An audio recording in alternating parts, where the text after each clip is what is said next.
Hello everybody, hello, welcome to the stream. Thanks for joining me today. Let me just get chat window up, there we go. Welcome Joe and Vera, Amy, Hannah, Cindy, Elizabeth. Welcome Dawn and Leisha and Kaz. Welcome to everyone. No sound? Can you hear me now? Just let me know if you can hear me. Hi Elizabeth. Oh, you got sound now. Perfect. May have just been right at the start there. Welcome Kimberlyn. Lovely to have you join us. I decided I wanted to do... Okay, you can hear me. That's perfect.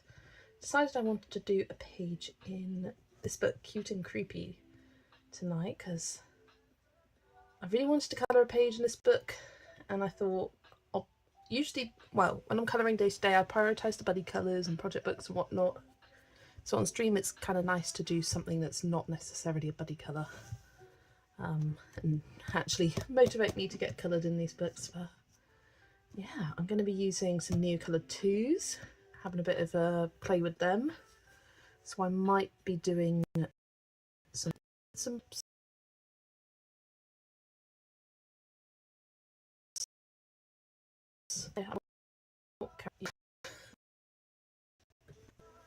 we're all good. Hi Kate and hi Yana, welcome in. Plan for about an hour, then you have plans with friends. Or what are you up to, Yana? And then in terms of the page, I want to do one of these pumpkin pages because I haven't had enough of pumpkins yet. I want to do either this one or this one, and I'm not sure which to do. This is my favourite of the two, but it's like, do I want to do my favourite, or for my first page in the book, do I want to do one I still love but isn't my favourite? So I think if that's the case, I'm kind of slightly more drawn to this. Oh, you got dinner plans, lovely Yana. So I think that might be my winner. Just because I still love it, but it isn't my absolute favourite in the book. This is my first page coloured in here, so I'm trying to crack the spine. Could take the page flags out of it now. I'm just going to try and crack this spine a bit better.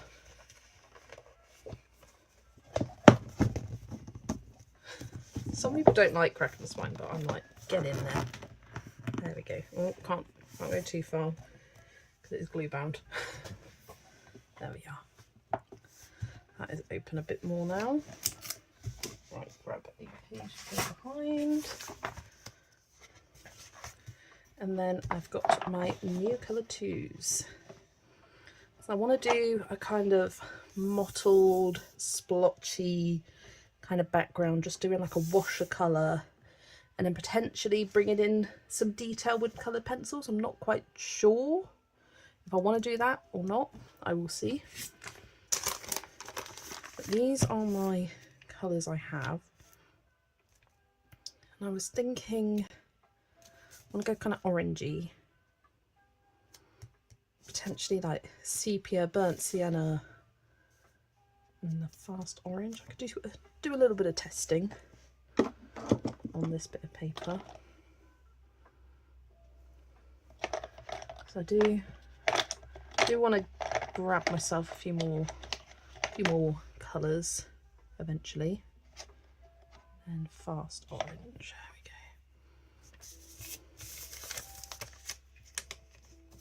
Used to do that, but I don't anymore. The books naturally open up more on their own. Yeah, it's just trying to make sure that I get right into the spine kind of thing. Like the vermilion. Yeah, I did think about the vermilion. Let's grab the vermilion as well to potentially blend in. It's looking a bit reddish, my liking. So my thought is to do this kind of scribbly technique, because so far I've kept my Neocolor 2 backgrounds quite smooth, and I want to go for a different look. You can see one of the practices I did there. So just see how these colours blend together.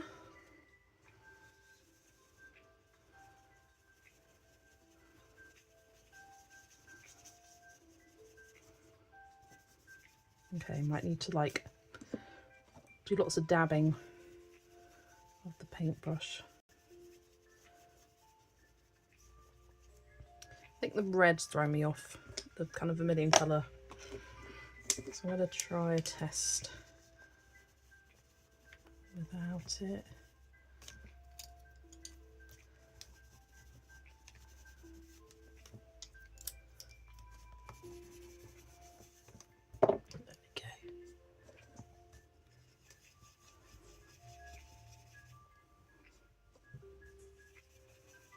I mean, this paper is not the best. It's literally just printer paper. I think this is an invoice from the Neocolour Tees. I don't know, I don't like how dark it is now though. Let's maybe get rid of the dark sepia. But see, this is why we test. I'm running out of room.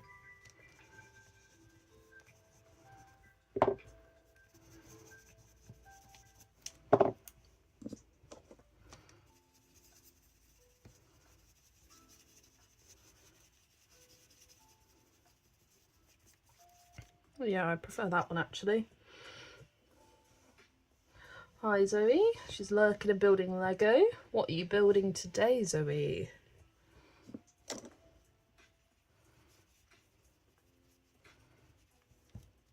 So I think I want to go light, like not too much of the brown and then a little bit more of the orange.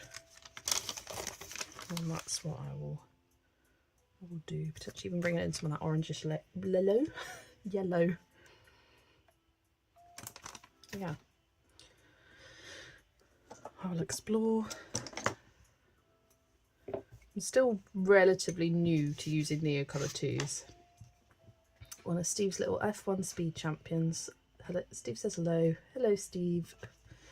Having a Lego date night. Lovely stuff. Right. Oh, I've already got little crummies on the bottom here.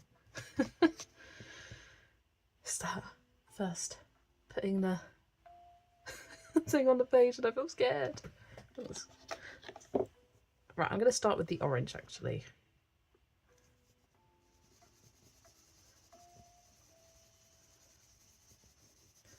And I'm just going to go for it.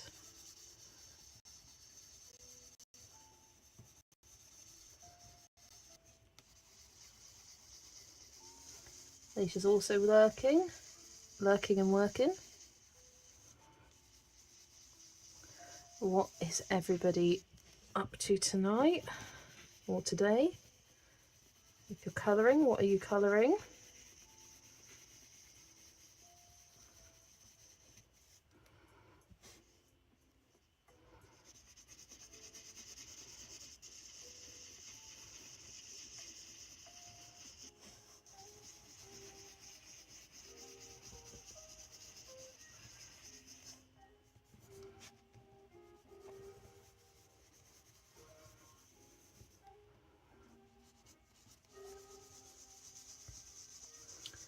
Dawn's not doing anything, that's okay. Just having a bit of a chill. Amy's got a new book on watercolour techniques to read, lovely. Elizabeth's working on the wizard in Wildflower Folk, fun. Vera got back late home from work, colouring in the new World of Tarot. Ooh, what book is that? World of Tarot.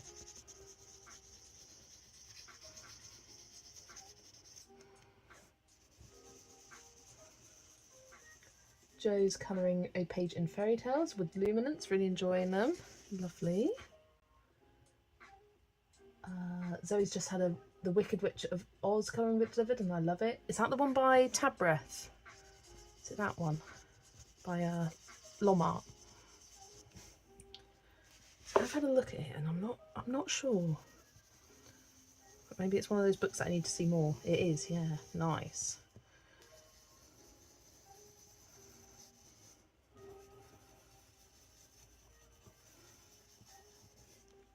Hi Brittany. Had to get out of the free YouTube app and come back since your live went black and I was getting what I call the spiral of death. Oh yeah, that happens. Happens to me watching lives all the time. You just got to exit out and then come back in and it's all okay. you have that worry of like, oh gosh, has the stream gone, or is it just me? So you refresh, and usually it's fine, but occasionally you'll come back and be like, oh yeah, that's just the stream itself.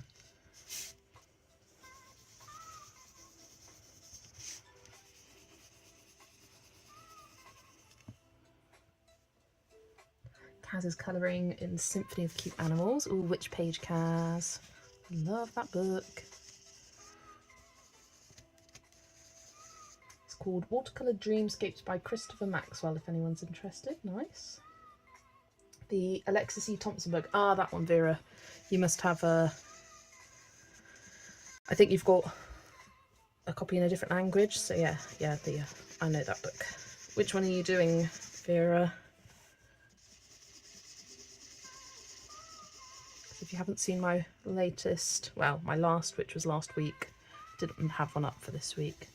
Rank and Rate, the Alexis E. Thompson tarot colouring was my favourite of all of the Lamarts that I've got. Kate's colouring in Escape to Shakespeare's World, fun. Kimberly's going to work in one of your Alice books when you get home, not sure which yet. You've got plenty to choose from, I know that.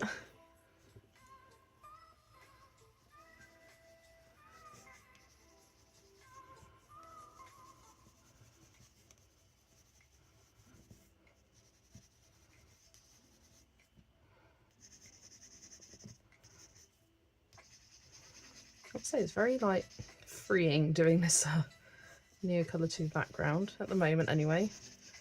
May get more stressful later on. Just going scribble, scribble, scribble. Looks an absolute state, but once it's activated, it all turns out okay. I need to remember to use the dappling motion, the kind of doing lots of dots with the paintbrush. That gives that kind of mottled look.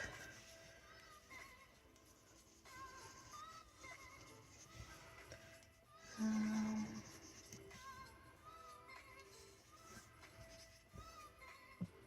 think that will do for now.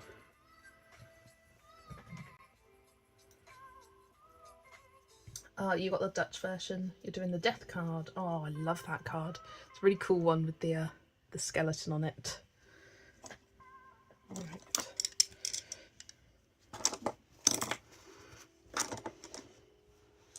Grab that ready and start with the activation.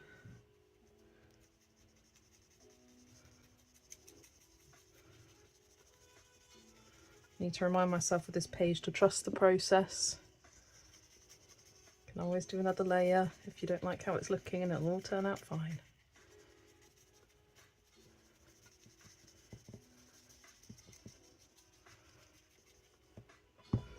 Oh, I can't quite see what I'm doing down there.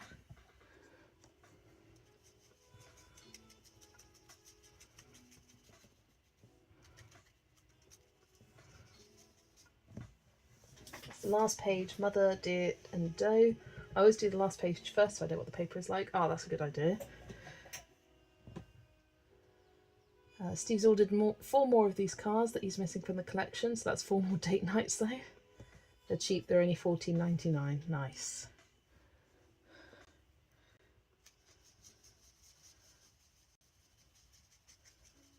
Yeah. I feel like those cards are good to do out of stream as well.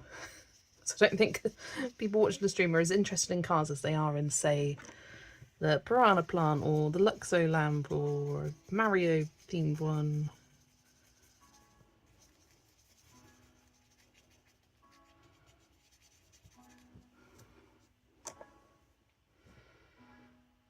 My nephew likes the Formula 1 Lego cars too. Cute.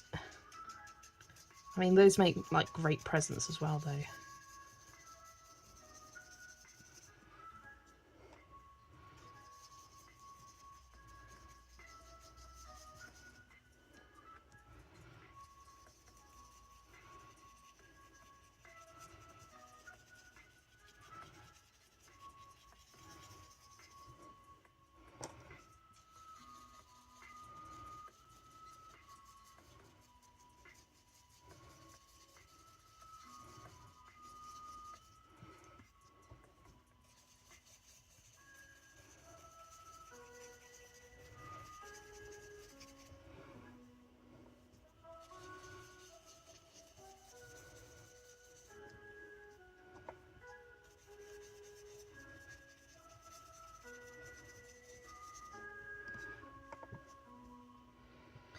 Yeah, unsure whether to keep the Lego live streams at the moment. We're in discussions about Steve just doing his colouring stream on the Tuesday again. Yeah, I think the colouring streams are less pressure because you don't have to worry about having your face on camera. So I think you can do that and then do the bonus like Lego's live stream if you're so inclined.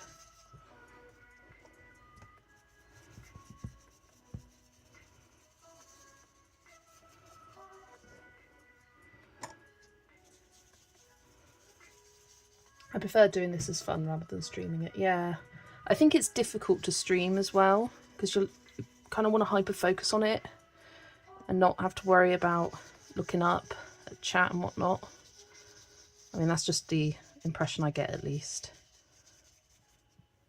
Although you'd think that about colouring, but it's not as out of the way kind of thing.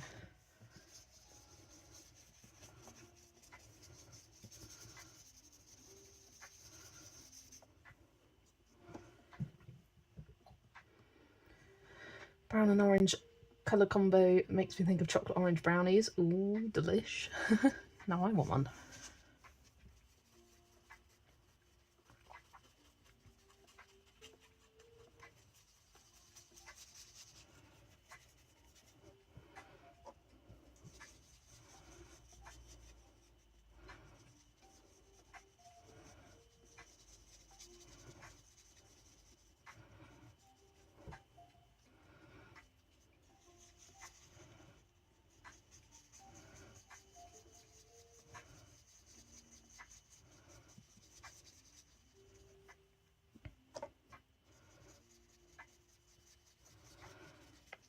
I managed to snag the new Rita Berman book today. It was available on Blackwell's for a few hours.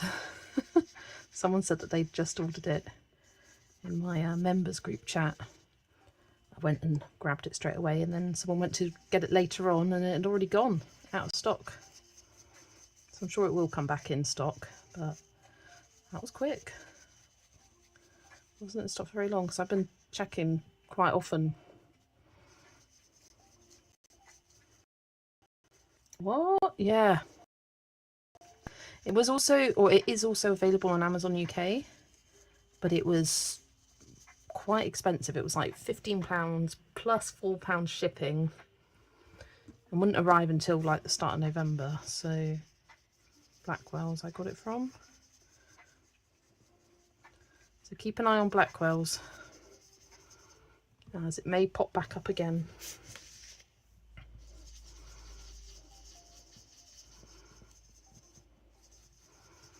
Gotta say, this background isn't looking too great right now. But it's the first layer. Trust the process, Jess. Keep going. It'll all turn out all right. Yeah, it looks absolutely rubbish.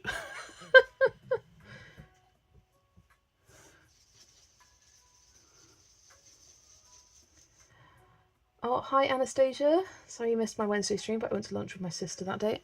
No apologies necessary. Never an expectation for anyone to be here. I mean, it's always nice. But if you got plans, you got plans.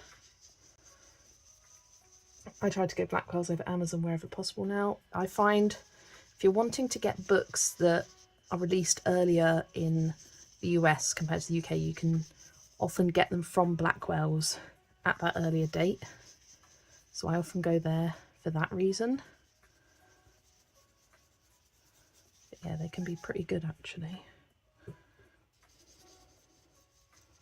Yeah, but the release for Rita Berman's new book has been very strange. Like, it's technically released to the world tomorrow, I think. But it's released in Germany, like in stores on the 14th. And you weren't able to pre-order until a week before, and it literally has only just opened up actually now. It's been quite a strange book release. But from the sneak peeks and quick flips I've seen so far, someone has put out a full flip through of the book. And yep, fell in love with it. I was definitely getting that.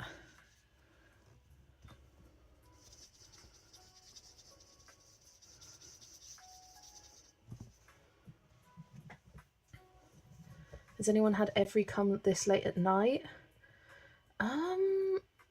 I've had Amazon come quite late, like 9 o'clock sort of thing. I think they delivered till 10 p.m. Most places do. Most like delivery companies seem to deliver till 10 p.m. nowadays. But no.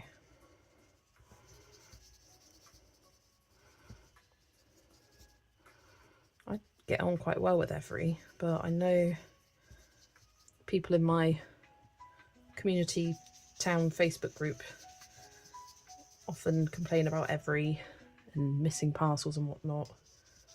I've never had an issue. We always have the same delivery driver. You get the email. It's always Gail. Always look forward to seeing Gail. Not that I ever see her. She tends to dump and run. It's become a bit of a joke now with me and my mum. We're like, Gail's on her way. Look out for Gail.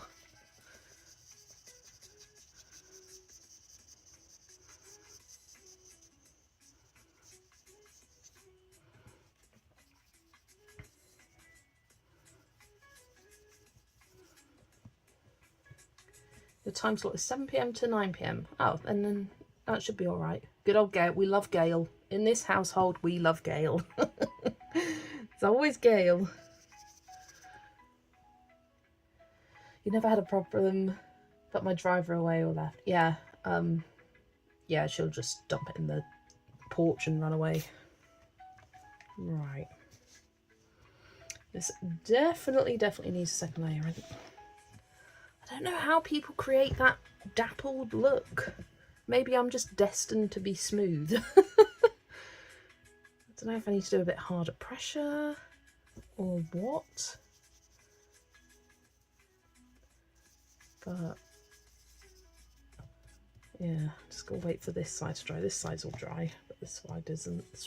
Side isn't. What can we do whilst that dries? I know. I've got some new books that arrived today. We can have a little flip through of some new books whilst we wait for this to dry, and that should be good timing.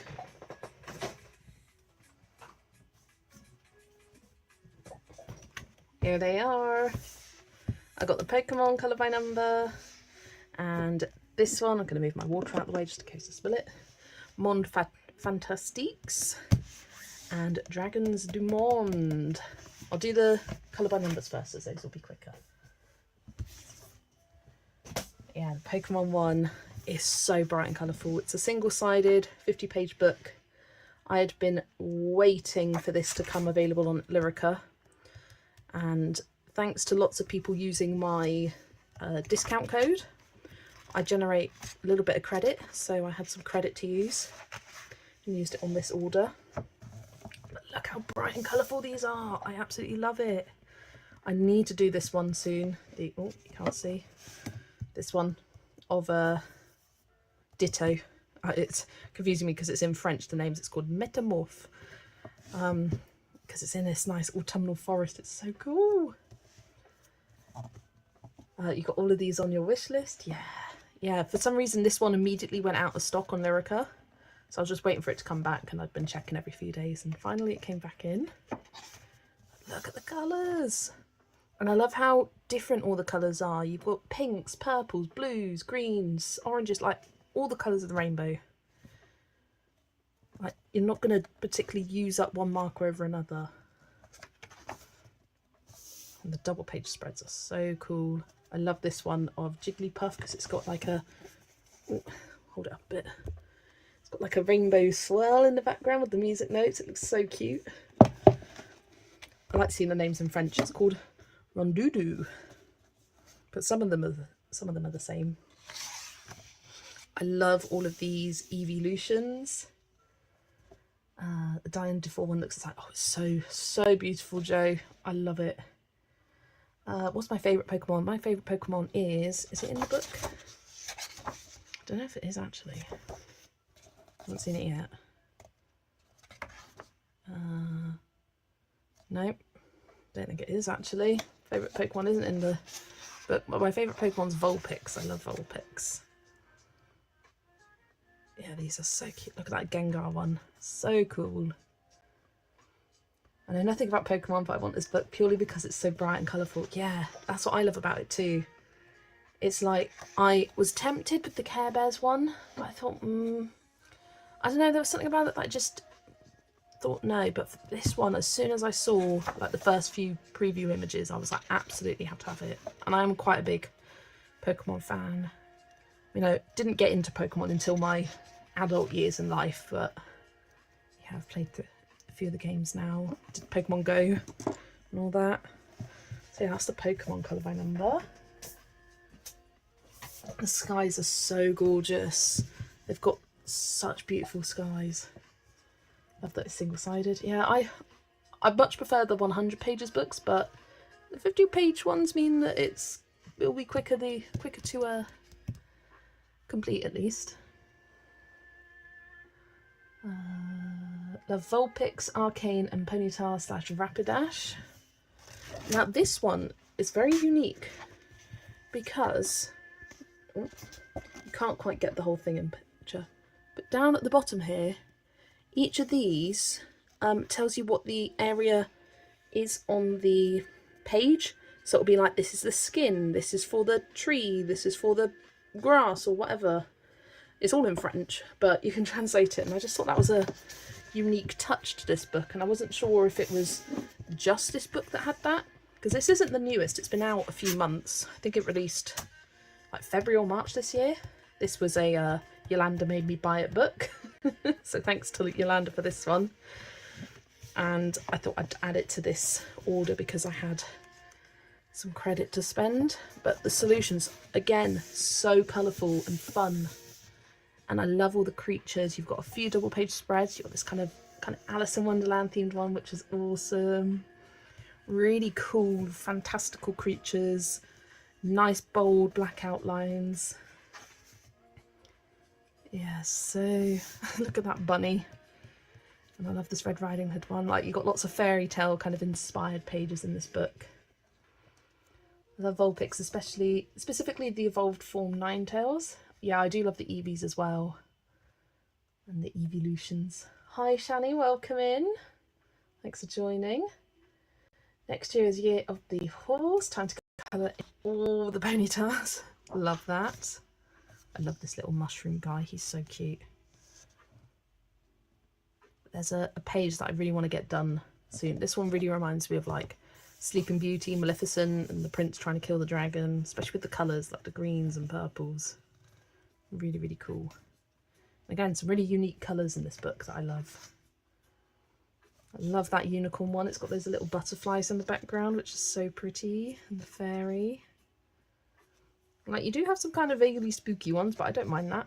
They're still nice and bright and fun.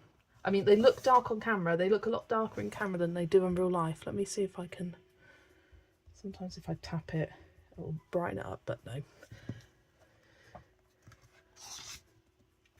This page I really want to do this month. It's of the Headless Horseman. Very Halloween-y with the pumpkin heads. Yeah, it's quite dark, but I'd probably end up using some brighter markers for the background just because I don't have the specific tones. But yeah, really cool. Love this one with the tree guy.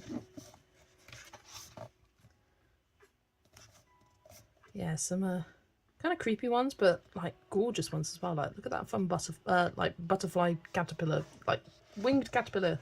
Reminds me of Heimlich from A Bug's Life, if you know. Yeah, I love the colours on this one. Hi Amanda, welcome in. Hello from Wales. As you've been travelling today. I love both of these. They are so cute.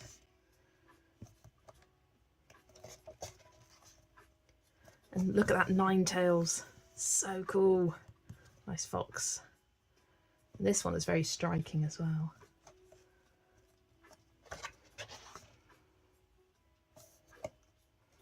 I love that gnome guy. Such a cute face. I'm not so much a fan of the ones without any black outlines like this, but there's not too many of those. Look at that double page. What a cool double page spread that is with the like demon versus the angel. And this dragon is so, so cute. Like the colours of it as well is just lovely.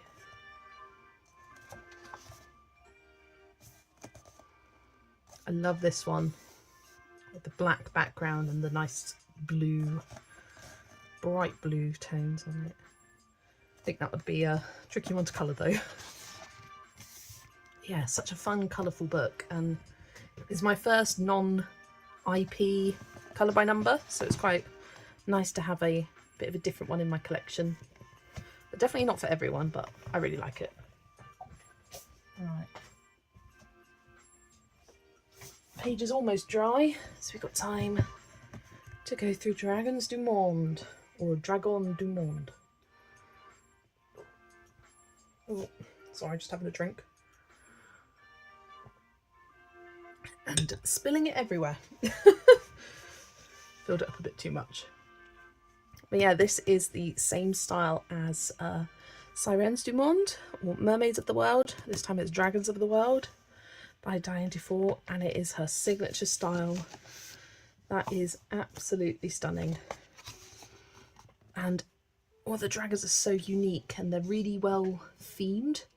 Oh, I agree, Amy. I love the Scottish dragon. It's towards the end of the book, but I'm looking forward to colouring that one. This one's very much like a page you'd see in the Mermaid book, an underwater dragon. But I love how this really gives you the freedom to colour dragons in a whole variety of different colours. I love this mushroom dragon. That might be a page I'd try and colour next month if I can. See it in nice like oranges and browns and ochre reds. Just stunning. Love it. And they are so playful, all the pages. I just love her art style. I think this is a book where I saw the first 4 pages flipped, went, yep, not flipping through anymore. I'll leave the rest as a surprise to me. I often do that when I see a new book that I like the look of. I'm like, just double check that I do want to get the book. Start watching a flip through, get a couple of pages in, be like, yep, automatically love it. And then I like to have somewhat of a surprise at the pages. Love this ice dragon. So beautiful. Like you could do pale purples, pinks, blues, like an icy green, or like a darker blue. Goes so many different colour directions with this. The book is so cute. Still want to start in Nature by her if anyone wants a buddy. I don't have that one. It was on my wish list for ages, and then I decided to take it off because, I don't know, I just wasn't as drawn to it compared to all of her other books. Anyone had an issue with Instagram where you search for a hashtag and then when you click on it, it doesn't load, it just refreshes the search? Yes, I do. I was doing that earlier where I was trying to find, oh, it was inspiration pictures for the Cute and Creepy book. And it just kept coming back to searching Cute and Creepy. It's really annoying. I love this one with all the dragons eating from the cookie jars. This is so, so cute with the chubby cheeks. I was trying to find Complete Minimania. Oh.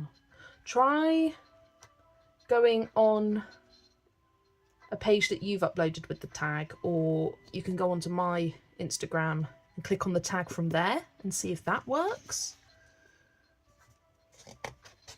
I love this one. You know I love colouring books and bits on shelves. I love this. So cute. I tried to go on yours and click the tag and it doesn't. Oh. I have no suggestions then, Amanda, I'm afraid. Hi Raven, welcome in. Thanks for joining. Look at this one. This reminds me of a page from like Boudoir with all the comfy cozy cushions, a little kitty cat and a dragon. So cute. Got a nice polar dragon with the polar bears. Good one to kind of practice colouring your ice. Or I suppose I saw this and immediately saw them as polar bears and an icy mountainous landscape like snowy mountains. But you could colour it green, like green grass, green mountains, like brown bears or black bears. So that'd be a great one to see different versions of from from different people. It might sort itself out. It'll always end up sorting itself out. Instagram loves to have its funny moments. It'll always get there eventually. I love this one of them carving. He's carving a little dragon and he's carving a little Viking guy with his nails, because his nails are so sharp. He doesn't need a knife, he just carves with his nails. I think that's so cute. Another nice autumnal one. Oh dear, I'm making you find this book, and I just bought 15 books in 2 days. Is this book out yet? Yes, this book is out. I bought mine from Lyrica, but I don't know if you can get it from your local Amazons, or it might be available on Amazon France. Well, it probably almost, yes, it will be available on Amazon France, but I got mine from Lyrica. Love this one. Like, this could be a nice spring-like page. I love how you really have all the seasons represented in this book. Look at this lovely cozy one with the bookshelf. You could do it sort of like Beauty and the Beast inspired. Hairbrush dragon. I love this one with the, they're creating the Northern Lights. So beautiful. The wolves in the corner. Feels like so long since I last Diane Dufour book, so it's great to see new artwork by her. This page is, if you want a dragon page, this is the page for you. This is just pure dragon. I do love the way it's coloured on the cover. The reds and oranges. It could be cool to do it like rainbow, so you don't get so bored doing all the scales. Hi Sarah, welcome. Thanks for joining. We are currently flipping through Dragons du Monde by Diane Dufour as I'm waiting for some new colour 2s to dry. We've got some nice sky dragons. I like this one. I would do this circle in some kind of metallic paint. Kind of reminds me of a Chinese dragon. So do a nice bold red. And hi Paulina, welcome in. I love this scene. The dragon having some tea with the girl outside here. Oh, we've got some glass blowing. He's blowing the glass normally, and he's just blowing directly in the glass. He doesn't need any fire. He is the fire. I love all these where they're doing like little hobbies or household things, like stuff like they had the woodworking one, the reading one, this one. So fun. I love this one. Kind of swooping dragon with the ducks and the swans. These buildings in the background just remind me of Harry Potter and Hogwarts. This book is Dragons du Monde. I will just show you the cover and leave it there a moment. I'm closing my eyes so I don't want to buy it, but I don't think dragons are my thing anyway. Yeah, it's a lovely book. I love colouring dragons. I love how you can do so many different colours for them. Another nice sky themed one. This one, which is just dragon with all the scales. I think I would want to use some metallic watercolour on some of the scales to make it pop. Hashtags on Instagram are a hot mess. When I search the tag for my Alice in Wonderland scavenger hunt, my own pages don't even show up. Yeah, it will like pre-select. You used to be able to, a couple of years ago now, search by, like you would have like top suggested and then you could search by most recent, and that would actually show you everything. And then they changed it to so you could only see top searched. And then they changed it so everything had to be in a multiple of 3. So if you had, say, 31 pages that had been tagged, you'd only see 30 because that one page wouldn't get included, and it's so frustrating. Yeah. And you used to be able to follow hashtags, which I really loved. I used to follow the Japanese titles for a lot of the Tokimeku Japanese colouring books because you can see more coloured pages on there. So I'd follow them so I didn't have to remember what the hashtags were. I could just click on it. And they got rid of that. Just frustrating. Oh, here's the Scottish dragon. I love it. It's got like a tartan wings and belly patch, and then you've got these Highlander Shetland ponies.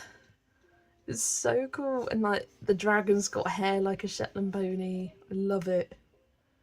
So, so cute. Tartan. Yeah, it's so cute. All it does for me is show me a list of things it thinks I mean, not even pictures. Yeah. Oh, I know what you mean. Like, you search the tag and it'll be like, is it hashtag dragons, hashtags dragons colouring book, dragons colouring book by whoever. Yeah, I know what you mean. Colouring dragons scales is nice. You can do them shiny like metal, but in non-metal colours. Yeah. Like a nice kind of shiny metallic purple. Love this one. Got a little windmill. Always looks like one of those like fronts of a Viking ship, like that kind of dragon.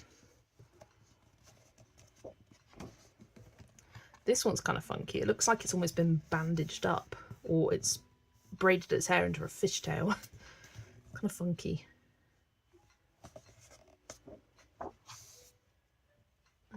You just picked up Oceans to Stars by Lydia Fenwick at Walmart. It's such a stunning book.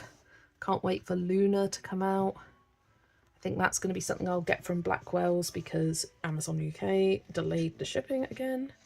I love this one. Look, it's got capybaras. Zoe, there's capybaras. Look at the capybaras. So cute. As soon as I saw this, I was like, yes, Zoe. But this reminds me of a page I've coloured in Sirens du Monde, where it's got an alligator and different birds and animals. Them very similar kind of setting to it. This dragon almost looks, it's got kind of a unicorn look to it with the horns. You pre-ordered Luna on Blackwell's. Yeah, I need to update mine. Cancel the one on Amazon. I may have already cancelled it.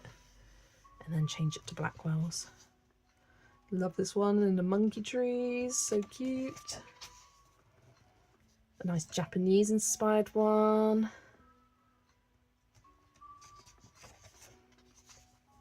And then we've got one with an elephant here, dragon sitting on top of here. This is one of those where I feel like you need to colour it in to really distinguish details, because like this dragon's getting a bit lost, but if you did it a nice contrasting colour to all the leaves in the background, it would really pop. A nice classic Chinese dragon. Be good to colour around the Lunar New Year. You could do them 2 different colours for something a little bit different. This one's lovely with the dragon eggs. It looks like this one's just freshly hatched from one. And then we've got some very tribal looking dragons. You could have fun playing with the different colours of the patterns on that one.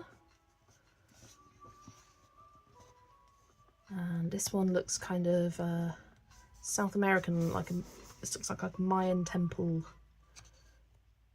with some hieroglyphics and stuff. Aztec, yeah, that's the word. I was like, what's the name of that thing? Aztec, you got it. Love this. He's doing some welding or blacksmith work, pumping some fire into a weapon of some sort. It's really cool. Here we have a kind of Polynesian inspired one. I'd want to colour her like Moana. Kind of reds and kind of creamy colours for her outfit. And then we got this kind of zebra looking tiger dragon with this lion hunting it, thinking, ooh, but a zebra. Little does he know it's a huge dragon. And then the zebra in the background was like, haha, he missed me. Or she missed me, that's a female lion. And then we have another, well, this one kind of looks Egyptian. An Egyptian dragon.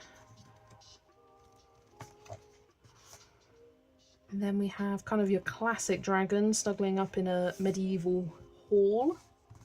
Savannah dragon, yeah, like it really does mean dragons of the world. It really does hit all your bases. So yeah, absolutely love this.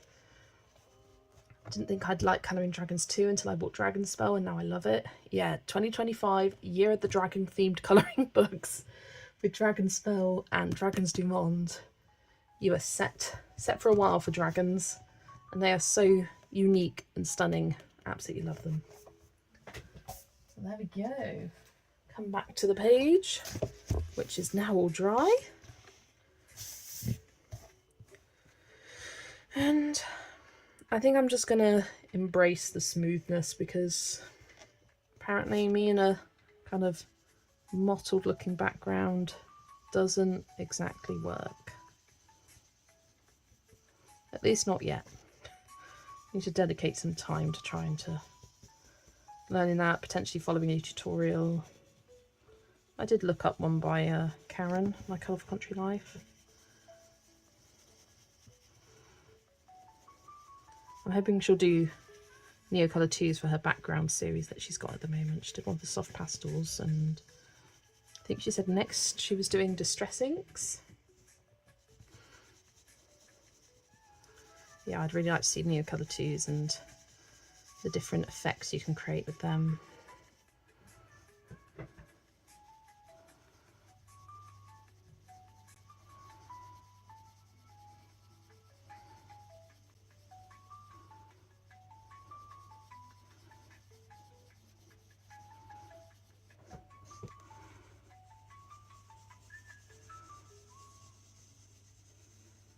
I have no idea how to do the mottled effect either, which is funny because some people do the mottled effect and they're like, oh, I don't like how splotchy it is. And I'm like, I want that splotchy look. I love the splotchy look. I'm trying to create the splotchy look, and it just ended up looking smooth.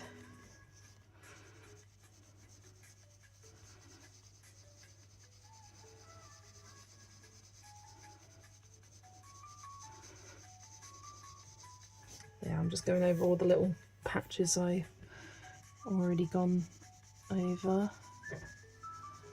Circular motions, and using a even pressure.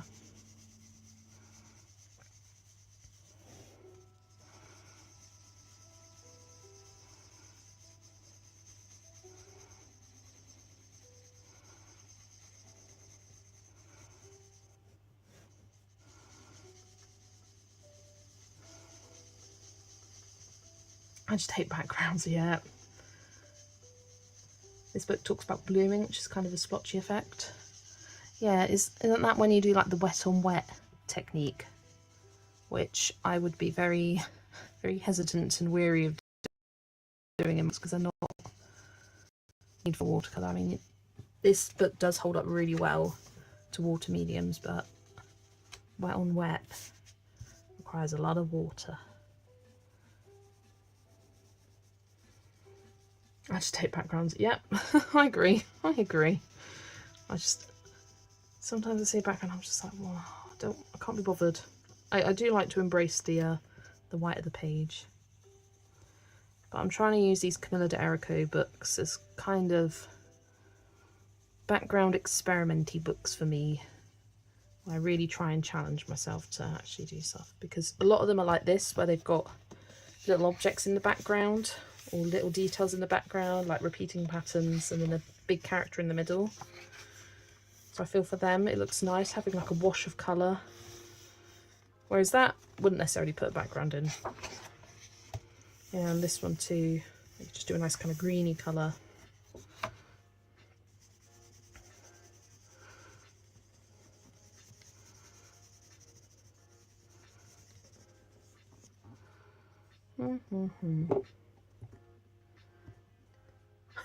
Don't tell me that, Raven. Dragons are the only thing I was saving my money on.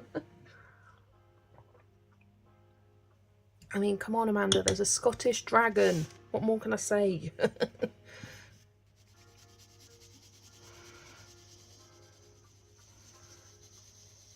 Blooming occurs when wet paint spreads into a less wet area, creating soft, feathery edges. Yeah, that's something I struggle with, like creating the transition into the white of the page. I find I get very harsh transitions, something that I'm trying to work on.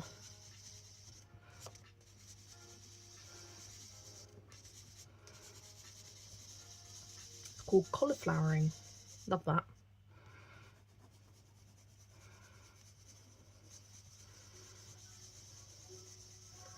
do them sometimes if I think I can do them well. Good thing about doing new go-to backgrounds is that I can colour whilst looking up at the comments, because it doesn't matter if it goes a bit wonky. I can see myself colouring on the screen and getting the rough area. Jana's got to say bye for now. Have a great weekend. Enjoy your meal out. Hope it is delicious, Jana.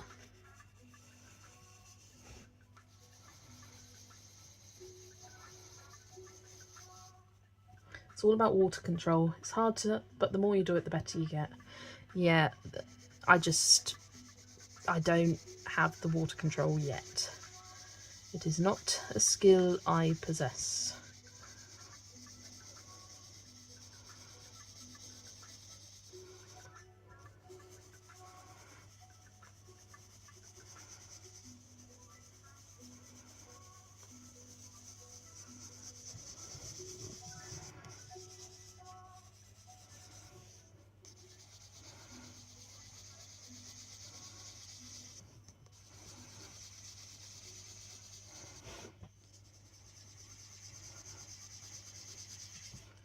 And then I think for the cat itself, I think it's screaming to be a black cat.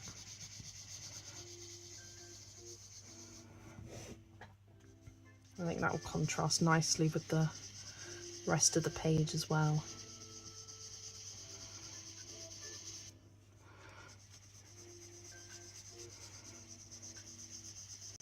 It's easier with a traditional brush and a towel. Water brushes feed too much water.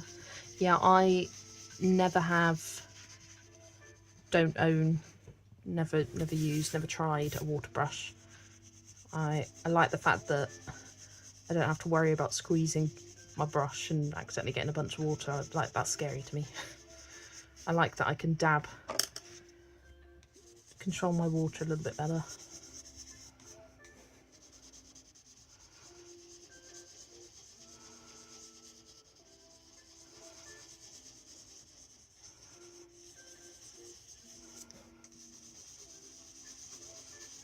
Hello, Catherine. Welcome in.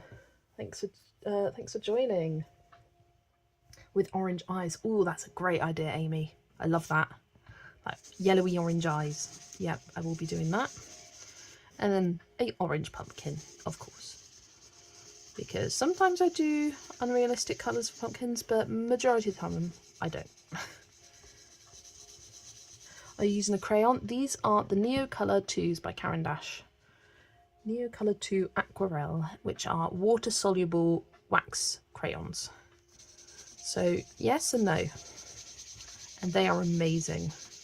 It took me a long time to get them, and even longer to then finally use them, but now I've started using them, I am obsessed with them. They make backgrounds really quick and easy. I had been using Inktense for a while, but they're really tricky to get a nice smooth background colour for, but these are so easy to get a nice background for.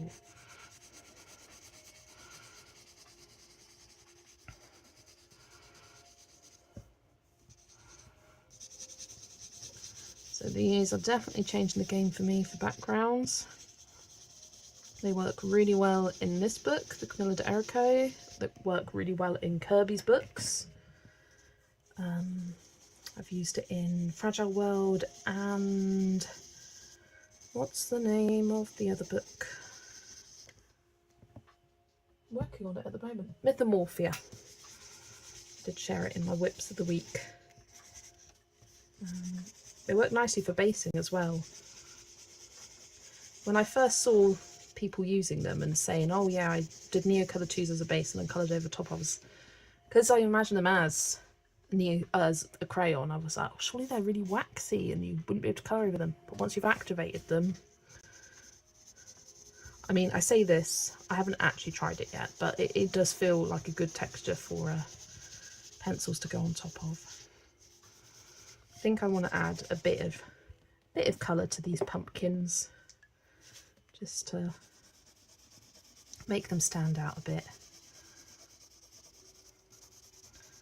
Maybe have a more reddish orange one, a more yellowish orange, and a more true orange, and kind of, I know it's quite a neat pattern, so maybe I do go like red, orange, yellow, red, orange yellow, kind of alternating them down. It's almost like a wallpaper pattern. Whereas if they were more randomly scattered, I would want to do a random colour placement.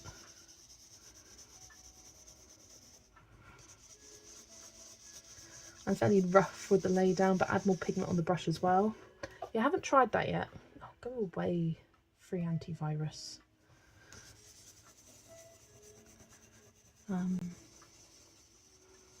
Maybe if I want to get that mottled effect, I need to start putting a bit of pigment on the, picking it up directly from the brush.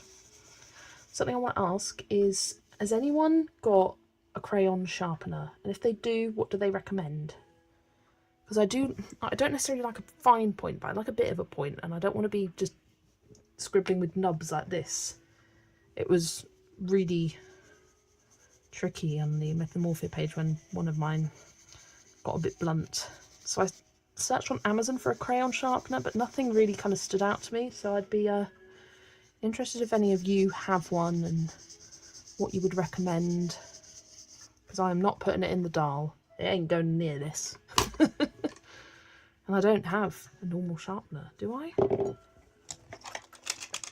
Checking. Nope, that's a big rubber. Nope. Checking the other one. Oh, I do, actually. Does it fit? This is when I've just asked for a recommendation and it fits in an old sharpener anyway. Ugh, one of these. Would an eyeliner sharpener work? I have no idea. I don't have one. Oh, I think that would work. Let me get the one that needs sharpening. Pink. Random bowl here. Oh yeah, that works. Okay, turns out I don't need to buy a new sharpener. But then, yeah, the sad thing is you do feel like you're wasting a lot of pigment. And I could save that, but I'm not going to, because I don't need it right now. Probably sharpen it as and when I need to use it. So ignore that. I don't need recommendations. I've got my own I've got my own sharpener. Didn't even think about looking for that. Yeah, because it's got the 2 holes that you can use. You can get a Brunzil normal hand sharpener with a big and small hole. Oh yeah, I know what you mean. Yeah, like this one. Just your classic double holed sharpener. So I answered myself. Just a regular 2-hole sharpener works fine. I thought maybe this would be too big and you'd need a specific like crayon one, but no, turns out you don't. I used to just use a knife and save the shavings in little pots so I could use them like paint. Yeah, I think that's what I will end up doing. It does seem a shame to waste it. Something I love about these is how you've got these, you see the arrows on them. And you can rip it down so it like creates smaller bits, so you're not just like, gives you a nice clear section to rip and get the paper off the crayon, rather than just kind of ripping and making a massive mess like you would with a crayon. But you can see they've put a lot of thought into the design of it. Alright, I think I'm ready for my water again. It's worth playing with backgrounds and it's always more individual, or you can use easier materials like soft pastel or gel crayon. Gel crayon is something that I haven't got yet, but I would love to try. Same with Distress ink. I'm so scared of Distress ink. It sounds silly, but I love the effect of I can't speak, Distress ink backgrounds. But I would be afraid of not being able to create that perfect smooth result and getting weird lines etc through it.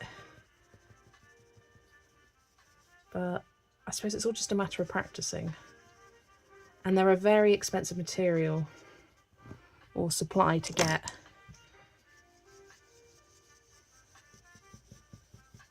But it's like I don't really hear many people or any people talking about any kind of alternative to Distress ink.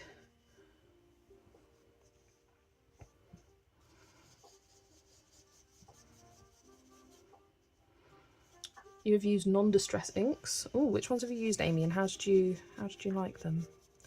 Because my mum has some inks that she used for crafting, but they're permanent ones and they bleed through the paper. I did test them out and they were also kind of dried out. So when I first started colouring and saw like, oh, these amazing distress ink backgrounds, I did look into getting some then, and no. And even people selling them on Vinted, still quite expensive.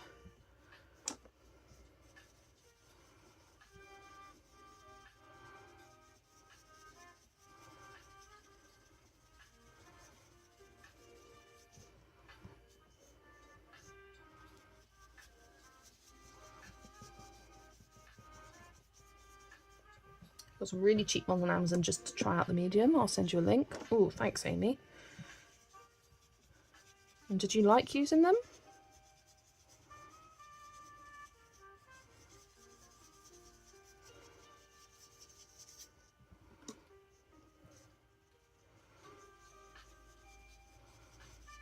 So I feel like this book would be so perfect for just a bit of distress ink. Getting some nice blends. I just love that vivid colour laydown you get from them. It's so smooth.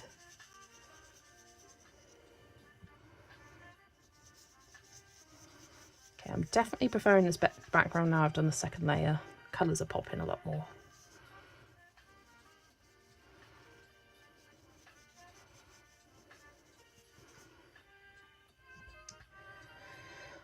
Oh, hi Kimmy. You're colouring with your husband right now. We both coloured the same page in Cozy Japan by Jade Summer, and your live stream at the background, Cozy Autumn Times, and also your background, I love it. Oh, thanks Kimmy. I do have that Cozy Japan book on my wish list. I decided earlier this year that I wasn't going to get any more cute and cozy books because, I mean, I don't have a lot. I have, looking at my collection, 1, 2, 3, 4, 5, 6, 7, 8, 9, I think. One of them is specifically Halloween themed and one of them is specifically spooky themed. That's the same thing. Christmas themed. Just said the same thing then.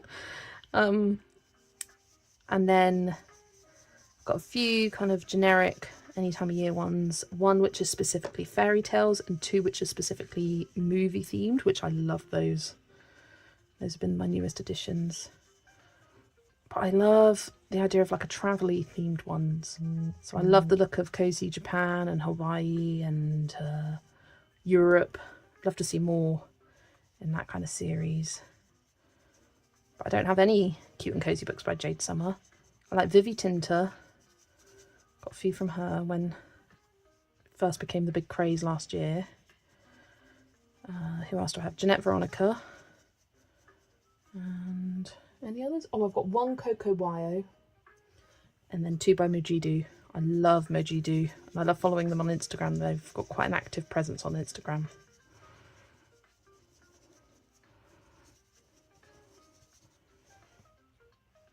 Look at that face. I know, he's so cute. Hi, Leandri. Welcome in. I put it on there when I see Polly colour a page in it the other week. Yeah, she did such a gorgeous job with that page. She used like the perfect colour palette for it. Loved what she did. You can find them, those cozy books by Jade Summer, you can find them on Vinted quite regularly, Amanda. So if you want to find a bargain and you're wanting to actually get those, I do recommend picking it up from Vinted. I mean, with the shipping, you probably only save like a couple of pounds, but a couple of pounds here, a couple of pounds there. Every little helps. You're colouring the farm page in Mini Mania Volume 1 tonight at my mother-in-law's house. Lovely. I love that page. The one with the piggies on it. Or the one with the carrots.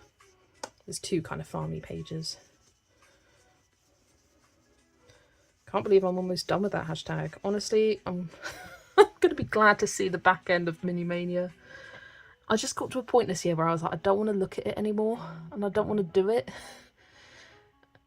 But I still continued on with the hashtag, even though I wasn't colouring in it, and I had little to no plans to actually colour in it, because I think there's nothing worse than starting a hashtag and not actually finishing it off if you're doing a complete book. And it takes like 10 seconds to make those infographics. Like, it wasn't that hard, and I was already doing it for my other ones as well. So I think I'm just going to have 2 hashtags. Oh, pardon me.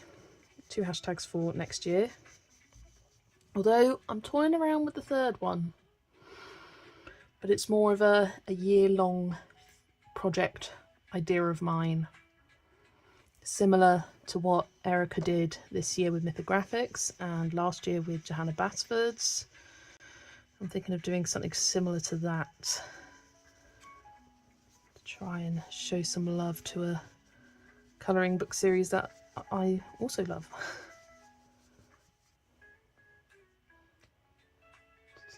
I don't regret purchasing the Distress ink nor the Distress oxide. I love both, and a little goes a long way, so if you've invested in, say, 3 key colours, I reckon you would feel they were worth it. Yeah, getting those little sets of 4 and like slowly building your collection is a good one. Good idea. No, not Longmart. Not Longmart. Good guess. You've seen them a lot there. There is piggies and carrots. Not Joe, though. No piggy pens. Yeah, I know the one where they're like hopping over the river, or yeah, I know the one. It's like the full page scene. I've coloured the carrot garden. That's more. It's not necessarily a farm page, that one. It's more of a garden, I'd say. Sent some messages about the inks. Thanks, Amy. I will have a look at that after stream.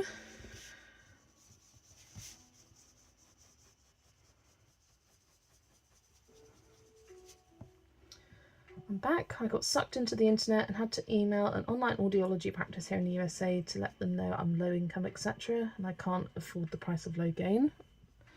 Doing some nice life stuff there, Brittany.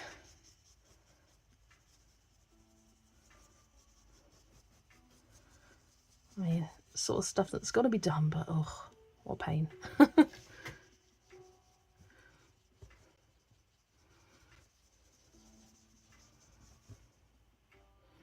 Hi Holly, Saturn, welcome in. Lovely to have you join us. Oh, a new Holderfolk book came out, the Winter. I don't have any of those, but they do look so cute.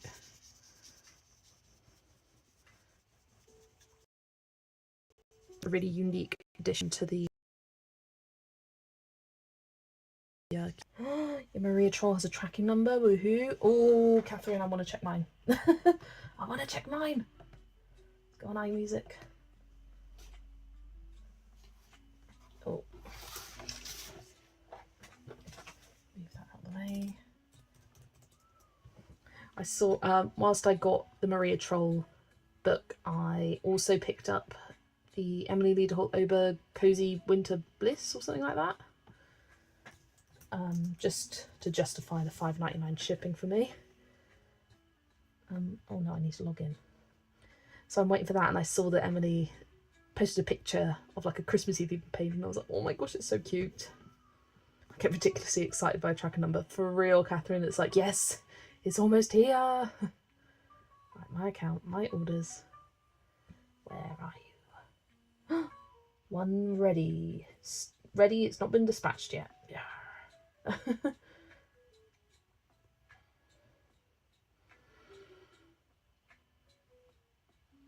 Expected delivery the 22nd of October. Expected to be ready for shipping the 17th. Where is it then? Where are you? Oh, so maybe it won't get shipped till next Monday then, or maybe they'll update it late tonight. I don't know. Don't know how they operate. They're ahead of us time-wise in Denmark.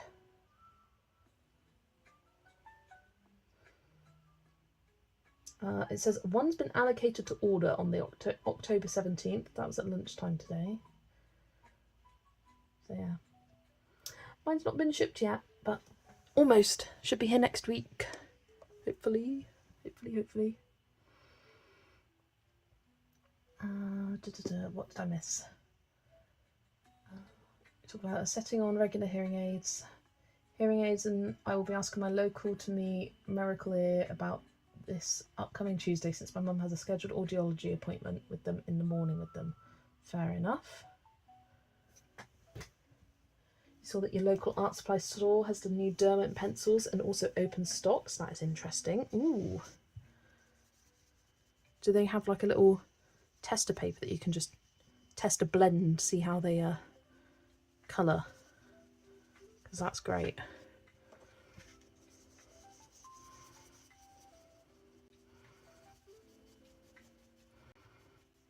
Yeah, I have been seeing lots of people saying that they've received their Derwent drawing pencils now.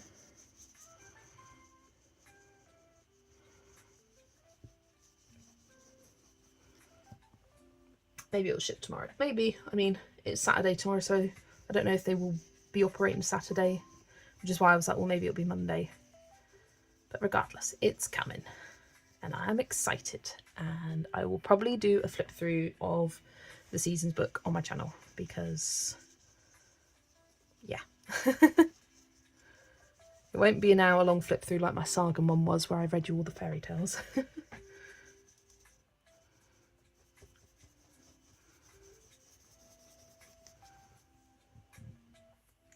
ordered both and they sat on my Christmas one until this Seasons one came in. Not pre-ordering two at once again. Same happened with Hannah Carlson.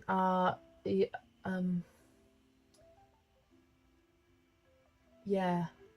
Yes, I know what you mean with the Maria Trolls. Yeah, I had that last year when I pre-ordered Hannah Carlson's Godule, the Christmas book, and Sargon at the same time. They waited to be shipped together, which I understand from their business point of view, like, cost money to ship, but it's frustrating. But I didn't mind getting Godule a bit later, because I think Godule released September and then it was October for Maria Troll for Sargon, and I didn't mind waiting for the Godule because I inevitably wouldn't colour it until December or late November. But for this year, because Halloween was being released, what was it, late August? Or was it early September? Someone like that. And then the Seasons wasn't being released till mid-October. I didn't want to wait to the end of October for a Halloween book. So I ordered two separate times. But me, Zoe and Steve split the shipping for the Halloween book. So it was only £2 each for us, as we each got a copy.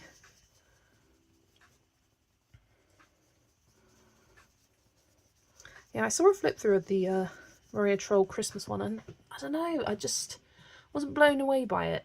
I may change my mind as I see people colouring it, but I thought for this year, and for like the extra money of getting it shipped to me, I will skip that one. Just get the Seasons.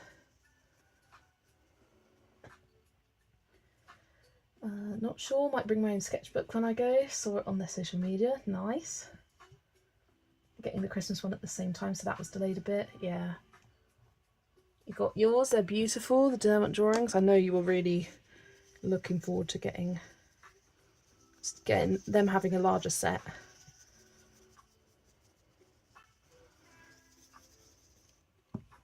Yes, thankfully the Christmas one I won't touch till December. I just wish they offered the option to pay for separate delivery. Mind you, I'm not rich, so blah. Yeah, mind you, I wouldn't actually pay for it, but it'd be nice to be offered. It's like Waterstones in the UK. Any UK watchers right now, head to Waterstones today or tomorrow, because tomorrow is when it ends, or is it today when it ends? Head there now. Hopefully it should be still on. And they have 25% off pre-ordered books for next year, for 2026, and the two new Lulu Mayo books are on there, the new Mel Pomeli books on there. Do be careful though, because not all of the new books for next year have the discount. But to get my total up to £25, because it was £25, it's £25 for free shipping, but with the discount code it was just £3 under. So I was like, trying to find another book. Nothing that I particularly wanted to pre-order from the list of ones that were available. So I just bought myself a Pigma Micron pen, as shipping would have been £2.99. The Pigma Micron was £3.50, so I essentially got a Micron pen for like 50p. So I didn't mind that, and that got me just perfectly over the minimum spend for shipping. But I got an email today to say that the Pigma Micron had been dispatched, so glad to know that they ship the books as soon as they're available, or should be. I think Waterstones, from what I've heard, are pretty good at shipping pre-orders. You're looking at getting the Maria Troll Ostrida. I'll need to have a look at how to pronounce that. I've just been calling it the Maria Troll Seasons book, because that's what it translates to. Looks so beautiful. I'm not so keen on the Christmas one. Yeah, same, Elizabeth. You got God, Yule and Halloween together to save the post. Fair enough, Catherine. Yeah, it's like, I feel like if you're getting more than one book, it justifies the shipping a bit more, doesn't it? I'm pretty sure last year, though, it was £4.99 for shipping, and they've increased it to £5.99 now. But that's the economy for you. Off to Waterstones I go. Yeah, it's just online, and I think it ends today. So I'll do a double check. This is when it ended at like 5 p.m. Is it today or tomorrow that it ends?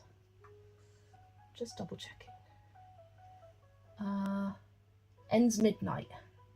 Midnight tonight.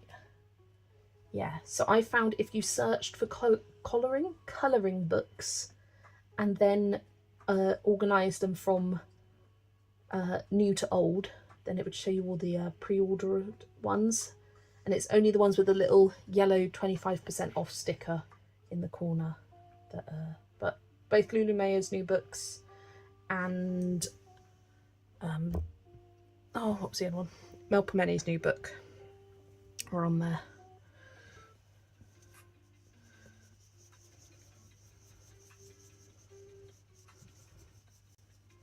And those are all 3 books that I was like, yep, I'm definitely going to be buying them anyway.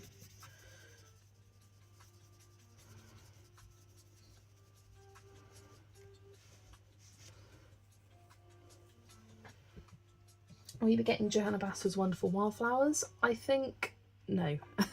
I haven't pre-ordered it. I saw the flip through. I wasn't amazed by it. I thought, we've seen all this before from Johanna. It's a bit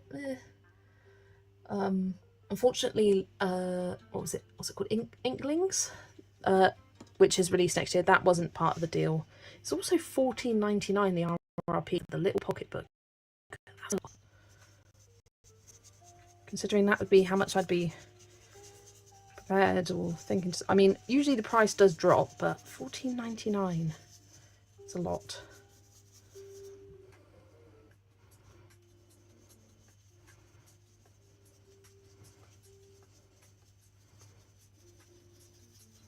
Just kind of going over the bits I've already activated to try and reduce some of the streaking, smooth it out a little bit more.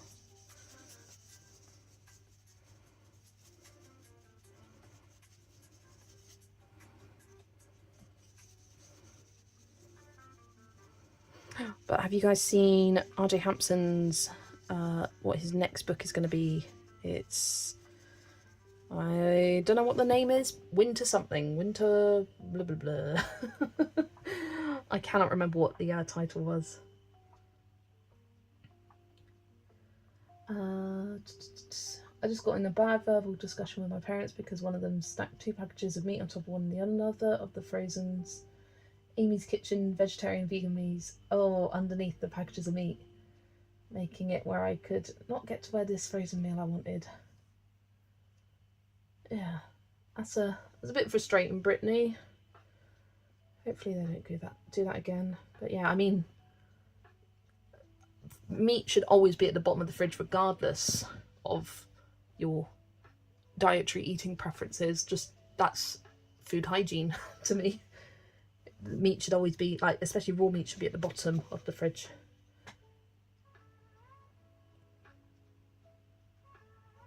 No, I was so gutted it was a book of flowers, and as her flowers aren't actual flowers we can't even enjoy, the best of what actual wildflowers offer. I was bummed.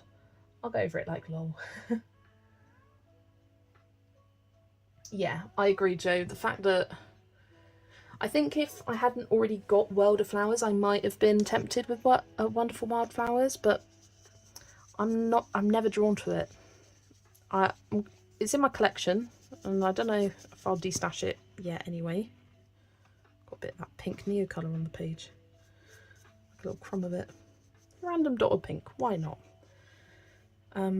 Yeah, I just thought we've had this, Johanna. We've had 3 flower themed, like specifically flower themed book, and the flowers are gorgeous. She's talented at drawing flowers.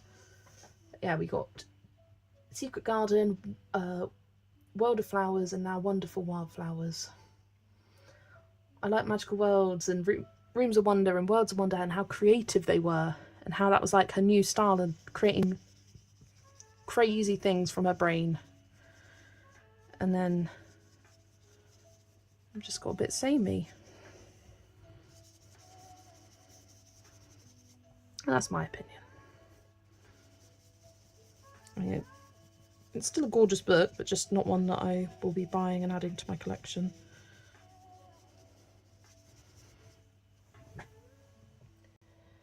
Winter Wonder or Wonderful Winter. Yeah, I think it's Wonderful Winter, something like that.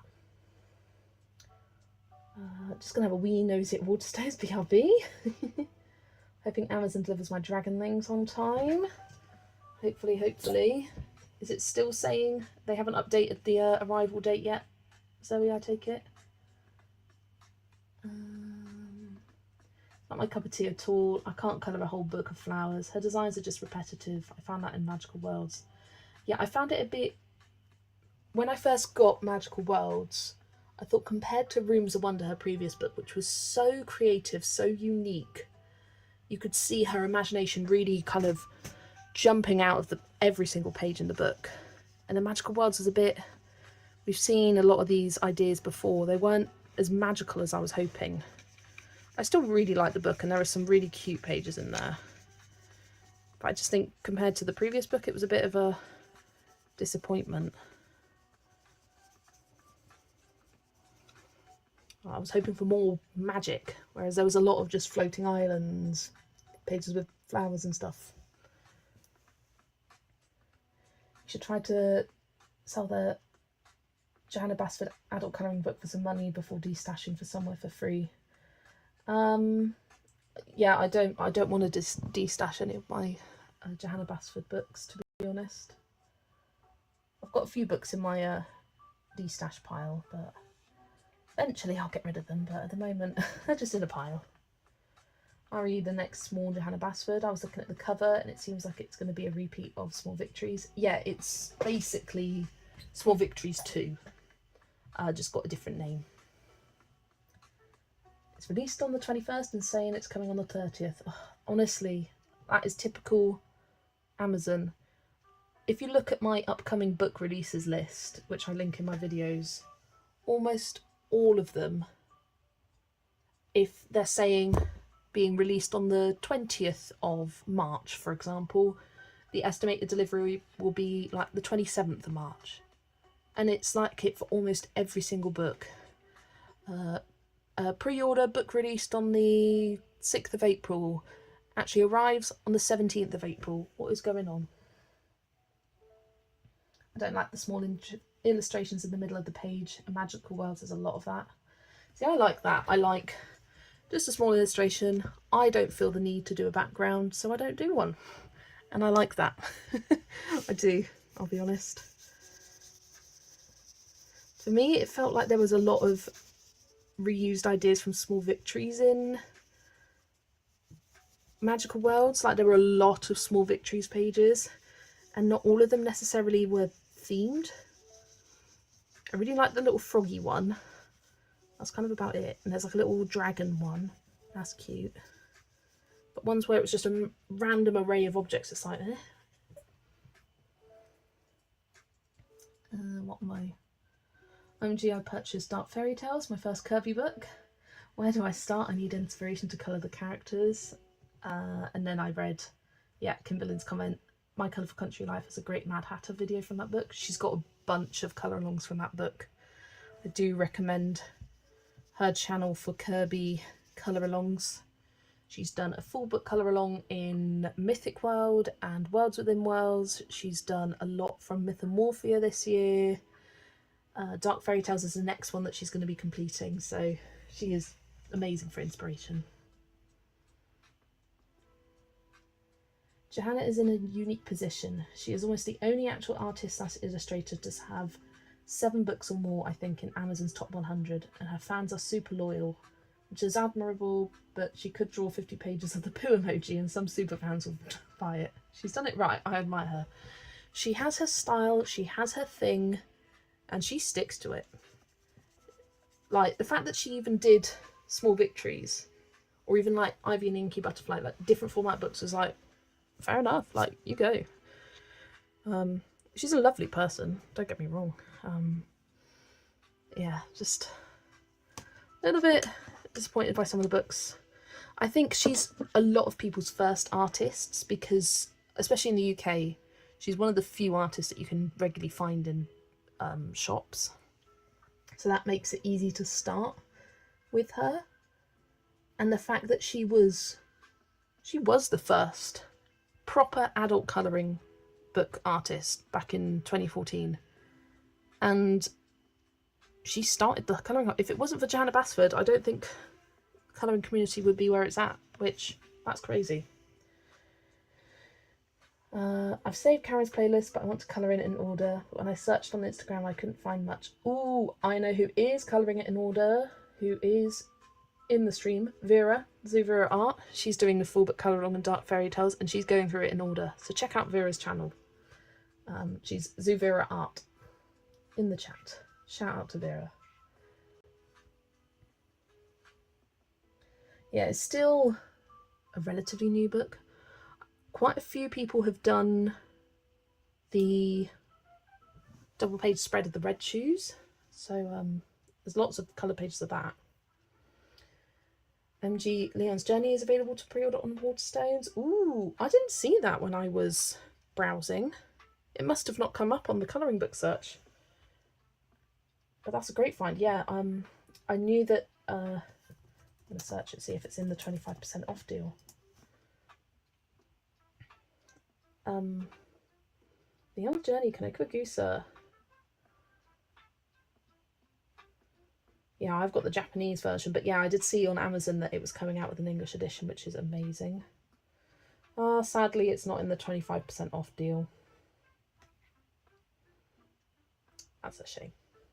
But yeah, it's available on Amazon UK as well. I don't like it when some illustrators have images fine of any adult colouring books and make cool colour parts of their adult colouring books. Oh, I agree, Brittany. And to be fair to Johanna, that is something that she has changed over the years.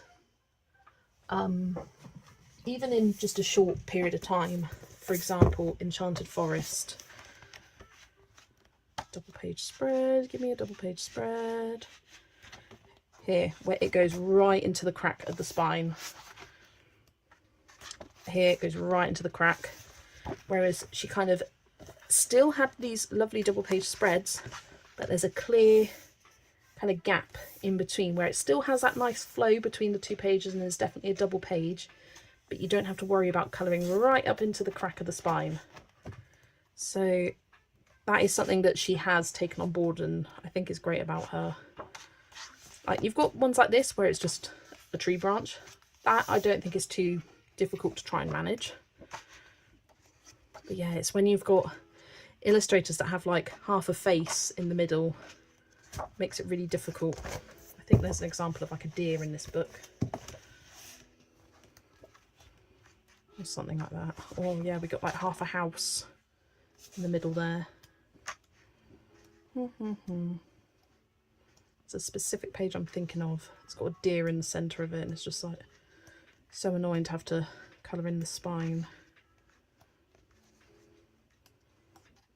Here it is. You can't see half its face because of the binding. Really annoying. But yeah, she is someone that does listened to that feedback, and well, a latest book didn't have any double page spreads, which I was kind of disappointed at because I love a double page spread. Like, not a whole book of double page spreads, but a few scattered throughout for a nice fun project. I think it's great.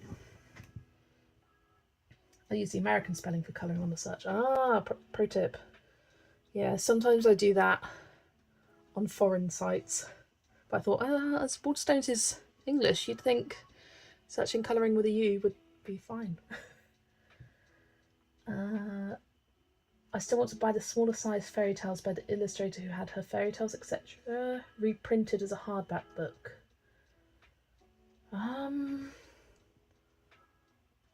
What illustrator reprinted? I've got Sargon by Maria Troll, which is a hardback fairy tales book. Are you meaning this one, Brittany? I'm looking at all my other fairy tales books. Can't think of anyone.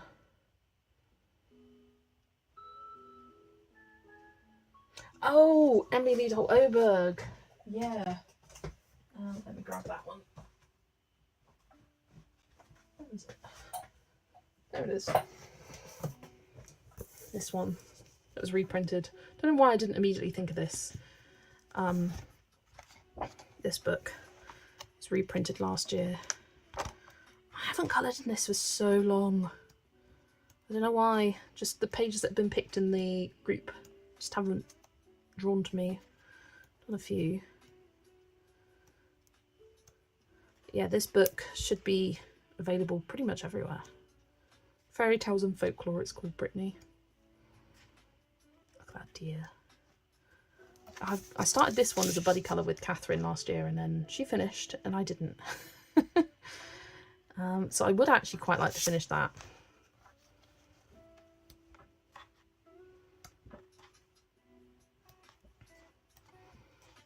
Yeah, I'm just flipping through this book and admiring it now. Foxes are cute. Yeah, I loved colouring the foxes and then I got really stuck on the colours. I love both of those pages. I did want to get this Sword in the Stone page done, but that was last month and I fell into a bit of a colouring slump. Or was it the month before? I love that one. I saw someone, there's so many pages in this book. I saw someone did one which had like magical potion on it. It looked really cool for like Halloween. Now I want to find it.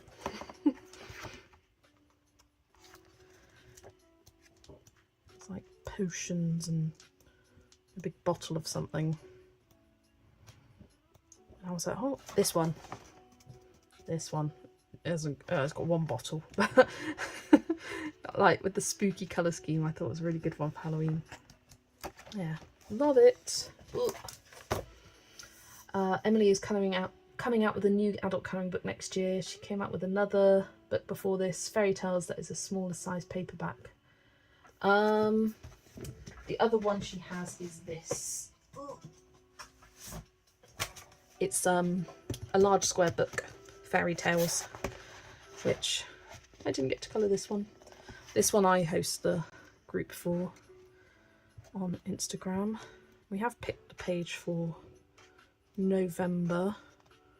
Although, let me see if I can try and remember what we picked for November. It was something with a girl in it. I know that much. This is one we did back in August. I was like, where's my date? Usually I put it at the bottom right, but started this one for winter, didn't get around to finishing it. Is it that one? No, it wasn't Christmassy.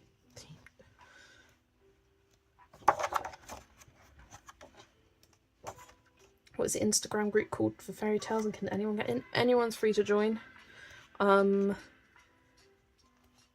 Send me a message, send me a DM, Joe, on Instagram, and I will add you after the stream because I don't want to forget. Is it this one? Is this the one that got picked? Potentially? I don't think so, actually. I need to go fact check it because I can't remember. I'm usually pretty good at remembering.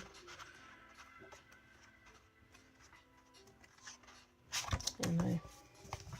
So yeah, and then Emily has a new hardback coming out next year. It's on my upcoming book releases wish list on Amazon that's linked in my description. It's got a pink colour. Can't remember what it's called though.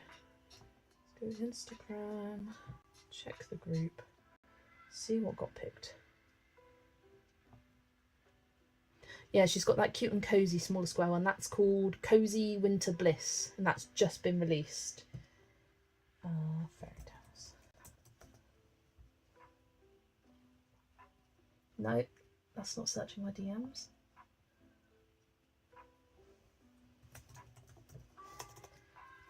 Sorry, we're going on a tangent, but waiting for this to dry anyway before I do my pencil colouring. Fairy tales, fairy tales, fairy tales. There's my group.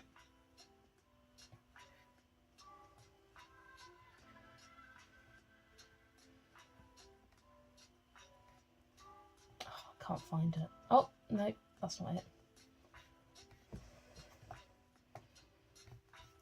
I hate Instagram on a website. It doesn't work well for me.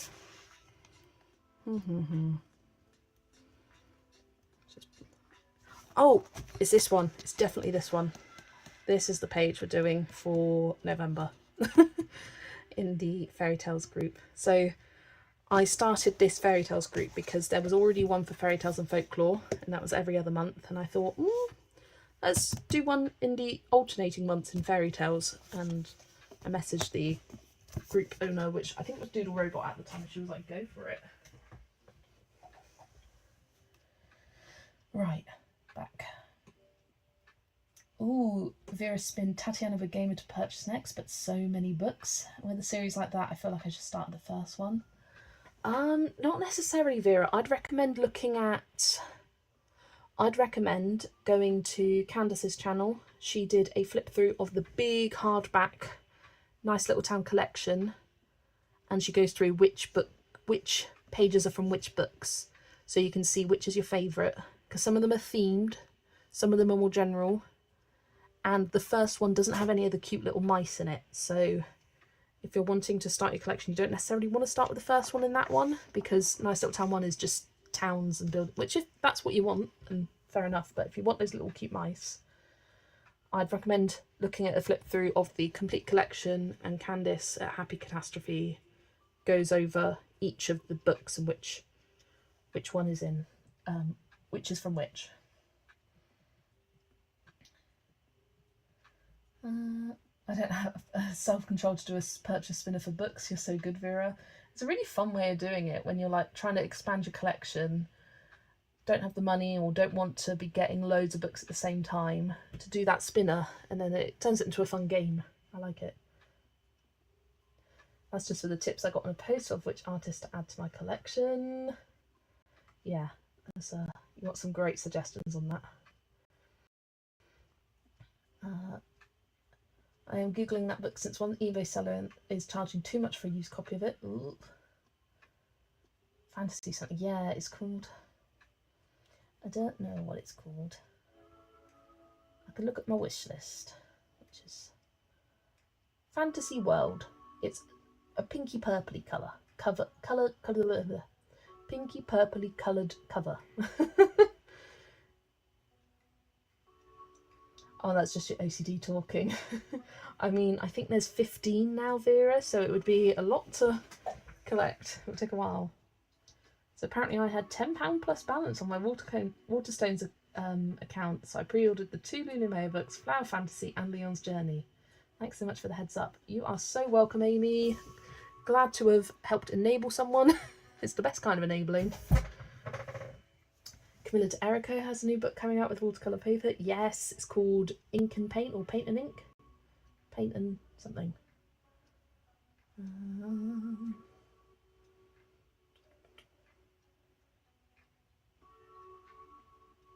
Where is it gone?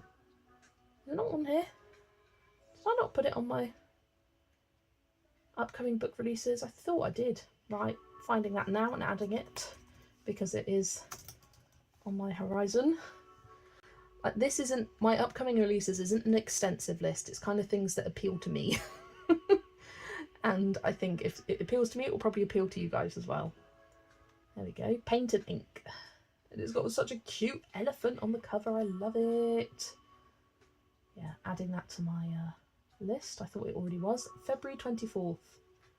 I saw that one book in my upcoming release list releases on the 13th of February, and I was like, ooh, that's my birthday. Get that for my birthday.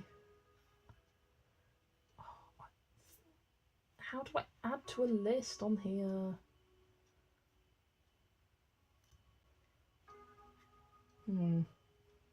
Oh, add to list. Here we go. Upcoming releases. Ta-da. Did you end up doing a pre-order, Jess? Yes, I did. I got the 2 new Lulu Mayos, A Million Hugs and Kisses and A Million Dragons. And then I got Melpomene's Flower Fantasy and a Pigma Micron pen to get the free shipping. Yeah, I didn't want to rush into it. I think it might have been this Teresa Goodrich one. Is it? Yeah, it's Teresa Goodrich's Owldorable. It's being released on the 13th of February, and I'm like, do I get that as a birthday present for myself? I don't even particularly want it, but I just thought it looked cute, so I whacked it in my upcoming releases.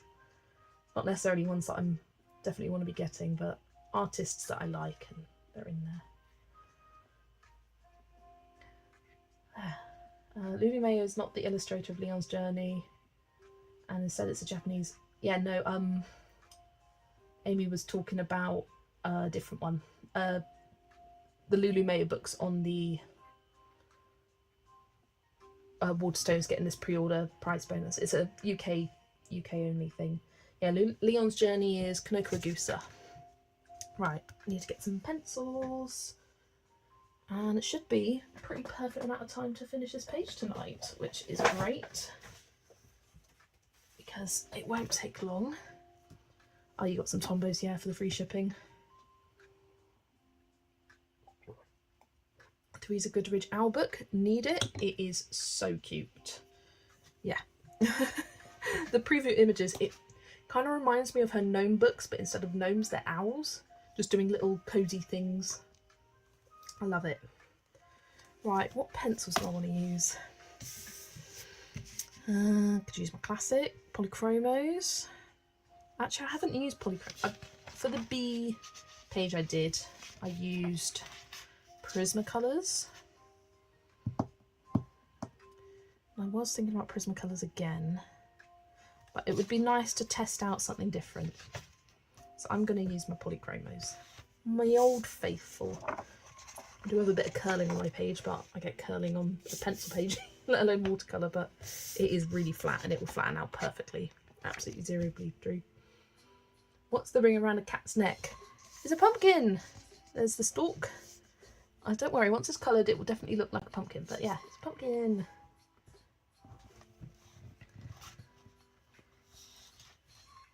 Dum dum dum dum dum. Let's get a scrap bit of paper.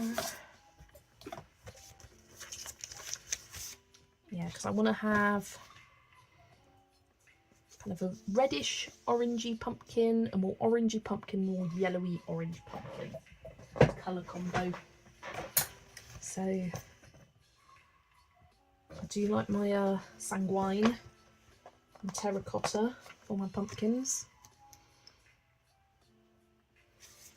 Burnt sienna's good for a shadow colour. Just picking out some pencils. Dark chrome yellow. And then like dark cadmium orange.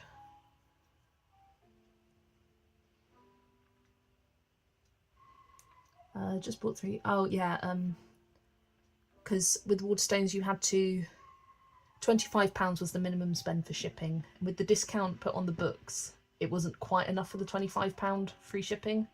So Zoe just got a few single Tombow Dual Brush pens. You see it's a pumpkin now. Yeah. Often like you'll see something in a colouring book and be like, what the heck is that? And then as soon as someone says it, you're like, oh yeah, of course. I do that all the time. Catherine's going to tidy up your colouring chaos now. You've done a shed load of pumpkins in about 4 books today. Lol. Oh, yep, you were working on the... What book is it called? Polar Bears Adventure Cruise book. And it is looking so, so cute. It's feeling like cadmium red. Right, I think that might be good. So I'm thinking burnt sienna, light cadmium red. Nope. Sanguine.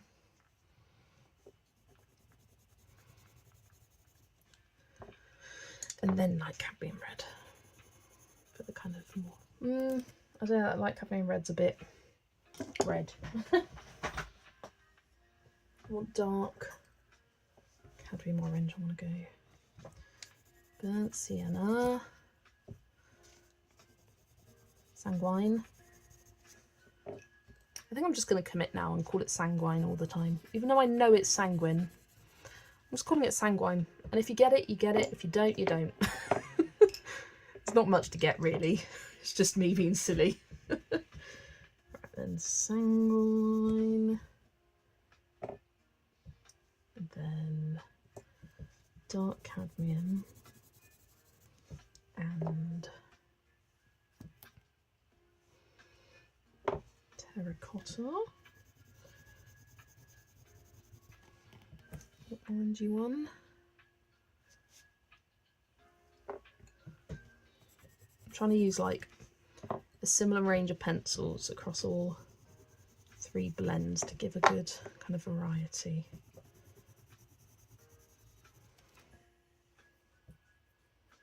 Actually, I think I need cadmium orange.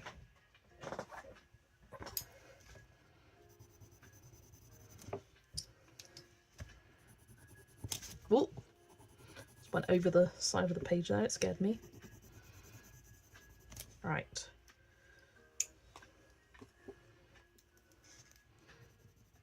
Just going to note these down. Sounds funnier, I know. It's just when I first got the pencils and whenever I look at the word, I just go sanguine. It just looks like it should be that. And I think because I've said it so much in my head and then I had to start saying it on camera. But I like, if people comment and go, it's pronounced sanguine, not sanguine, I'm going to go, okay. I know.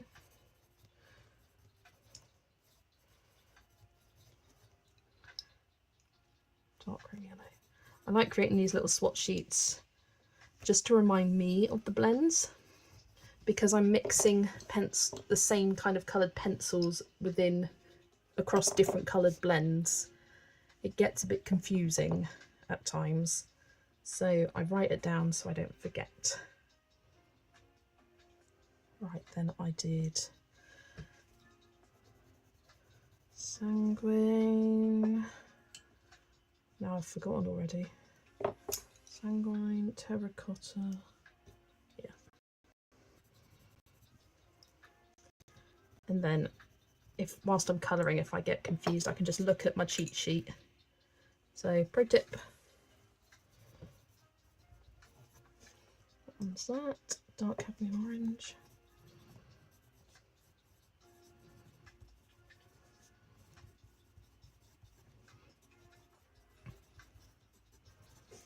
And then burnt sienna.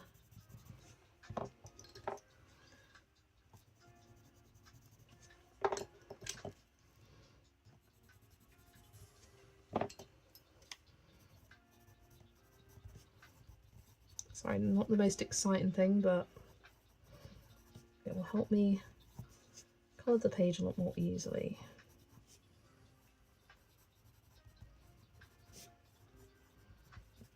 There we go.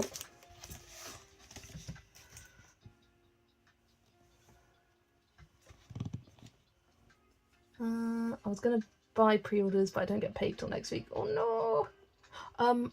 They don't take your payment until the book gets shipped, Amanda, on Waterstones. I did see that when I did my order. So there you go. People just have a minute behind. Right. So if I go down, dark, medium, light, It's always going to be 2 going across like that. Or do I go across like this? Dark, medium, light. Dark, medium. Yep. That's what I'm going to do.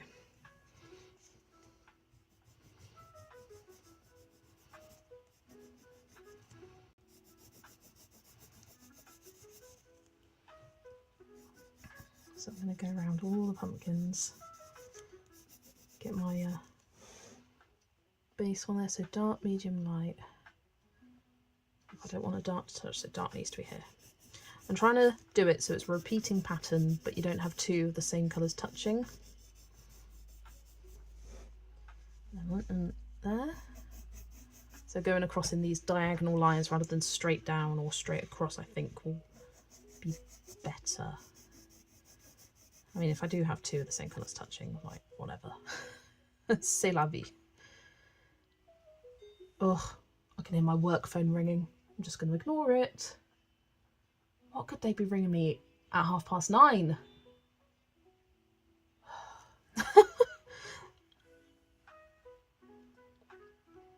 I'm getting confused now.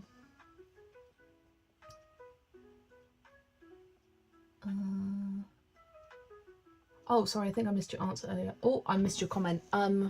Yes, absolutely, Zoe. I was thinking the exact same thing about colouring our buddy colour together. It's always fun colouring a buddy colour in person. And this time, shall we actually do it?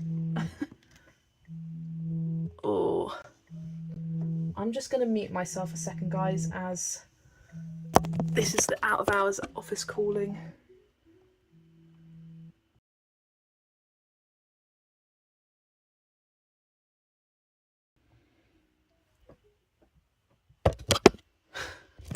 I was too slow. I missed the call. Should have gone on the back soon screen. Right. They'll leave a message.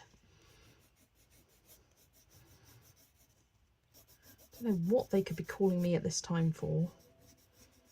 Absolutely not a clue. But I'm busy.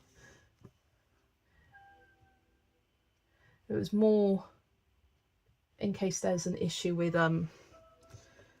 maybe someone I'm meant to be doubling up with is ill tomorrow and they're trying to let me know. That's what I'm hoping they were calling me about.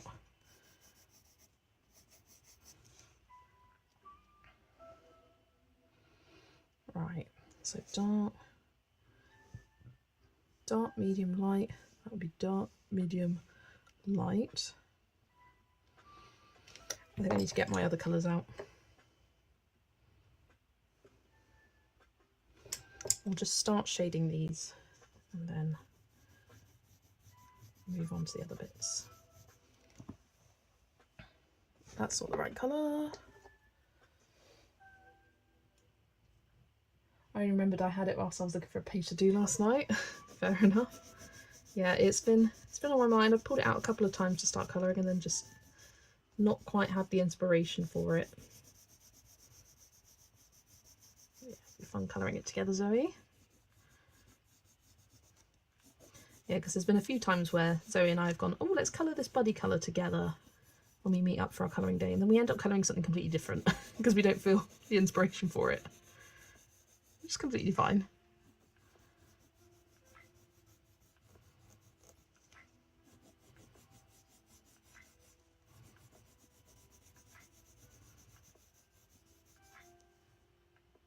And yes, we'll actually colour this time. Yeah, need to get a page done in that.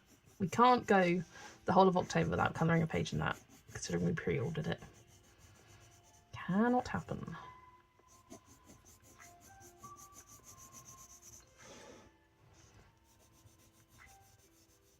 BRB again then. Yeah, you're welcome, Amanda. Some sites will charge you on when you place the order, and some sites will charge you once the pre-order has been dispatched or is ready to be dispatched. Yeah, and I'm certain Waterstones said it doesn't take your payment until then.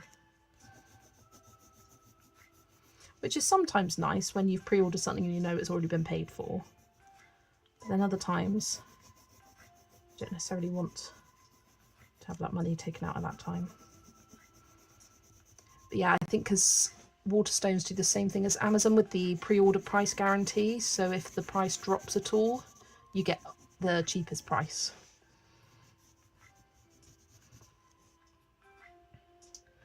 Waterstones haven't taken mine for the books yet, just the pens. Yeah, I'm assuming that's what they've done for mine as well. Haven't checked.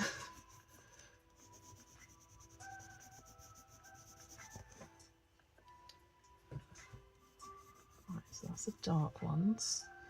Dark, medium, sanguine.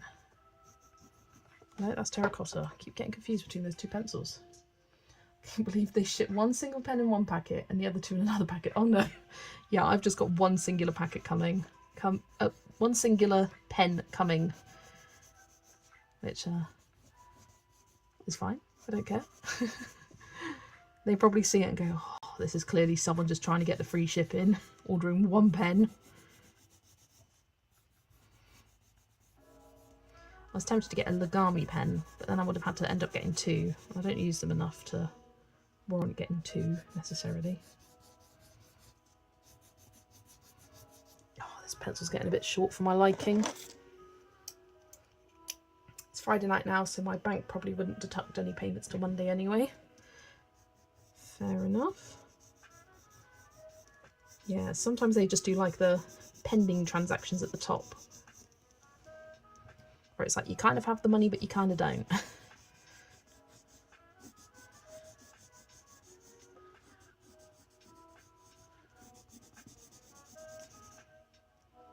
And then we'll make this one medium.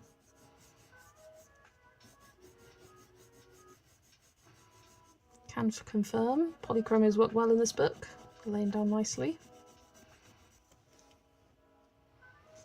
This one's medium.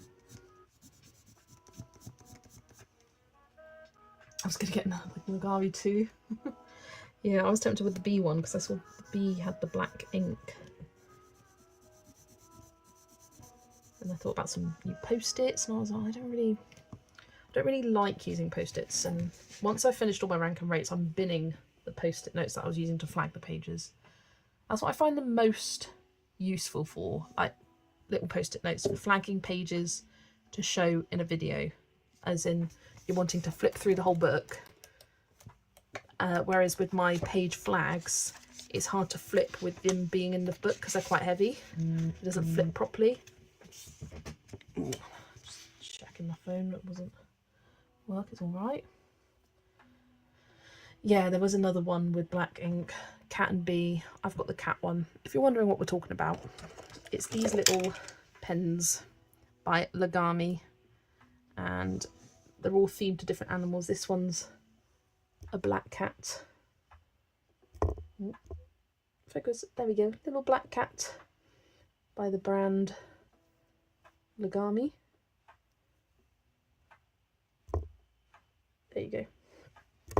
And they're erasable, so the end is erasable, gel ink. And I think I'm going to use this pen for my journal next year for the upcoming book releases spread, because I had the issue this last year of I just want pencils. Not to matter.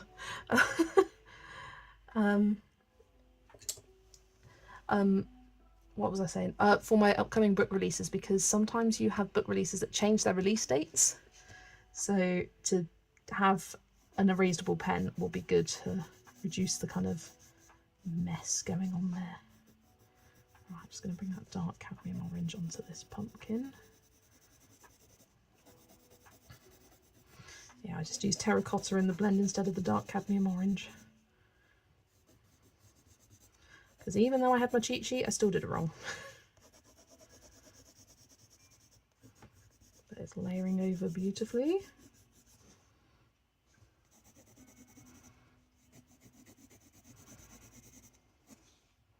There we go.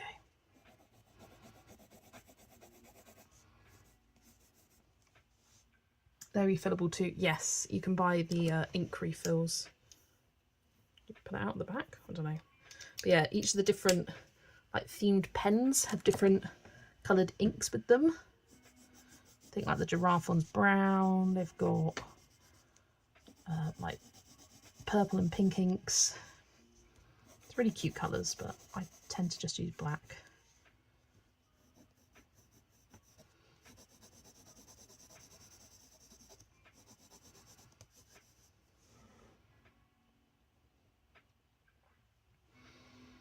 Yeah, this is looking cute.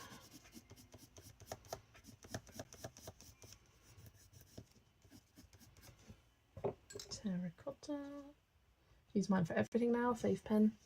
I like an erasable pen, but they do kind of scare me because if your book gets too hot, they can disappear. I don't think this country gets hot enough for them to disappear. And apparently if you put it in the freezer, then the ink will reappear, because the erasable feature is friction based, so it's all to do with it being heated, the ink. So that kind of scares me. And I also find that they can sometimes be a bit transparent looking. My favourite pen is the Pentel, no, not Pentel, the Papermate Inkjoy. Oh my gosh, these are so good. They last forever. The ink is so smooth. It's the best biro, I think, out there. And I used to work at my old job and that was the coveted pen. Big biros, rubbish. Paper Inkjoy, that was where it was at.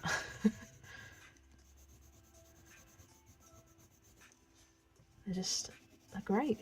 They're really juicy. Ink flows really nicely. It doesn't do that annoying skipping thing. So that's the thing that I have been using in my journal for ages. I've had this pen and been using this pen for a year now because it was a pen that I had at work and I stole and I took home with me and forgot to bring back. So that kind of shows you how long lasting they are, and I do write down a lot of things in my journal. So I do use it regularly.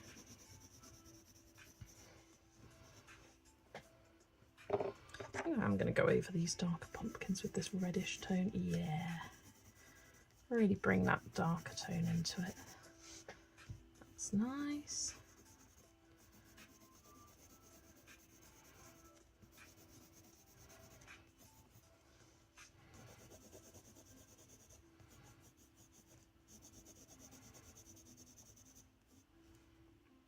The Lagami can skip a little bit occasionally. Yeah, and I did find that occasionally using it, but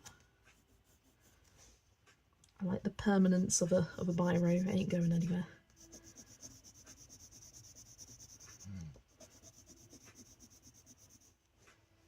I love a Zebra Sarasa or a Uni Jetstream, but that's a ballpoint. I used to use the Zebra clicky pens a lot when I was at school. Those were my favourite. Yeah, the Papermate Inkjoy. Lovely, lovely. Right, the light combo terracotta we're starting with.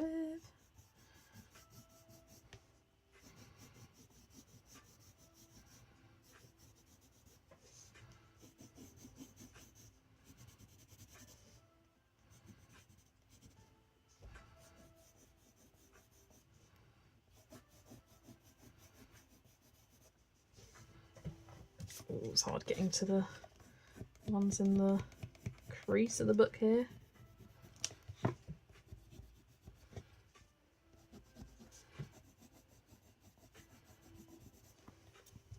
always used a fountain pen at school, but with coloured short ink cartridges. Fun.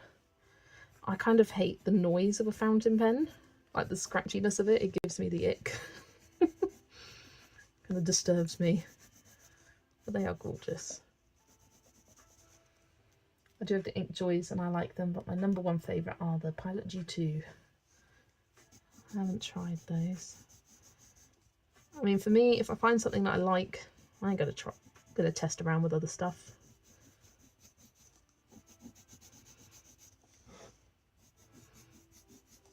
I'll just stick to the one I like and keep going. But yeah, I think that erasable pen will come in very useful for when I do that upcoming book colouring books release spread in my journal for 2026, which I am itching to start prepping and setting up for next year, but I'm going to save it until next month, November, purely because I've still got a lot of plans I want to get coloured for October, and the journal does take a long time to set up for what I do. But I've now got 2 years worth of journals to refer back to.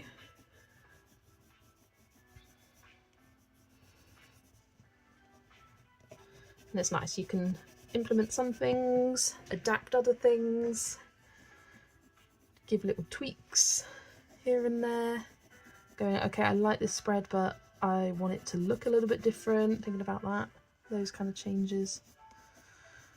I do love journaling though.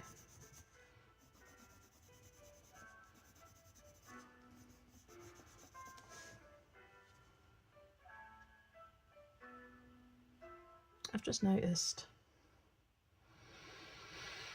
this should have been a lighter pumpkin, and that should have been a... Let's erase it.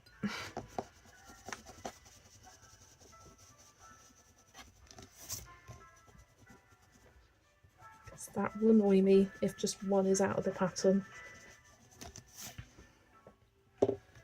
Because I've literally just noticed that it's in vertical lines, the pumpkins. So this one needs to be the lighter one, and that needs to be a darker one. That's something I love about the polychromos. They do erase pretty well. And actually the Neocolor 2s underneath erased quite well as well.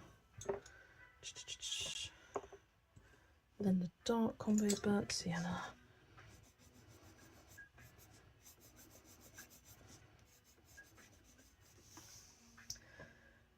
I keep every so often trying to get my dad to look at the Parker line of pens, since the one he currently has is made by a company that has long since gone out of business. Parker pens are iconic. For us, in the UK at least, the Parker pen is the classic, buy your life insurance and you'll get a free Parker pen.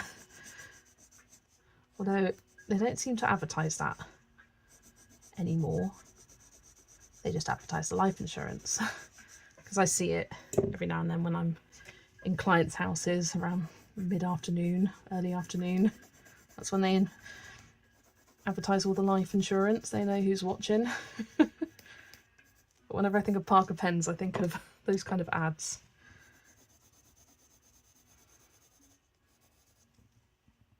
Pilot G2 are lovely and thin, if I'm thinking of the right one. Back and will eventually be £50 lighter. Oh, what goodies did you get, Amanda? I've been trying to decide what journal I want for next year. I'm still undecided, but Amanda's has been my fave so far, just for the ease of it already being done for me. I was looking at creating my own journal for this year to like do Amazon print on demand. And it's hard. I couldn't find a way to make journal spreads easily, and I like things to be nice and neat, and so I'm would be a bit of a perfectionist over it. So I was looking at it during the summer, and I couldn't find a way of getting it to be neat but will not take me a million years. Maybe that project that I think about, because I had a pre-printed one this year because Sandra at Colourful Diary gifted me hers for review purposes, and I did use it for a bit, but then I found out I was recording things twice. But I like the freedom of having my own journal and it being specific to me. And if I made a journal, I would make my current journal into a printed one. And it would have all the fun spreads and like spaces for quarterly recaps and stats for the months and things like that. But I was thinking about this year trying to prep a bunch of pages at the start. So having those monthly spreads all made out in advance, but then I do like setting it up at the end of a month, start of the next month, so I don't know. So woe is me. But I like the creativity of adding all my own stickers and washi tape, and if I made my own journal I would want to have space around the outsides that you could add your own decorations. That would be something that I would want to do. Right, so dark, that's the middle tone.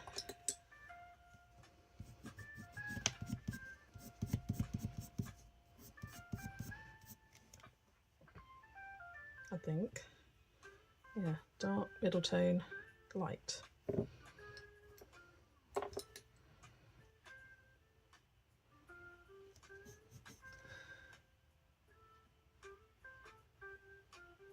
Right, bear with me as I'm trying to dark, middle, light, dark, middle. Dark, middle, light, dark, dark, dark, dark. Middle, light, no, dark. I'm getting confused. I'm getting confused.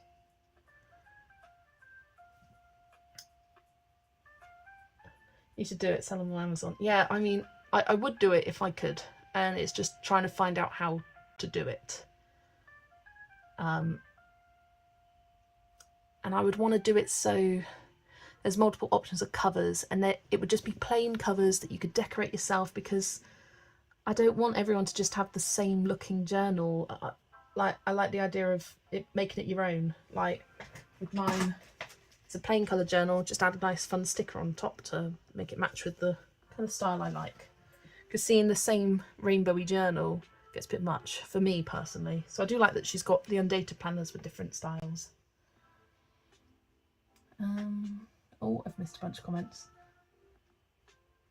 Apparently, according to Crystal, she has a video about the Woomer colour pencils that are coming out in a bigger set and be sold open stock. I did hear rumours about open stock and the bigger set, so I'm definitely looking forward to that.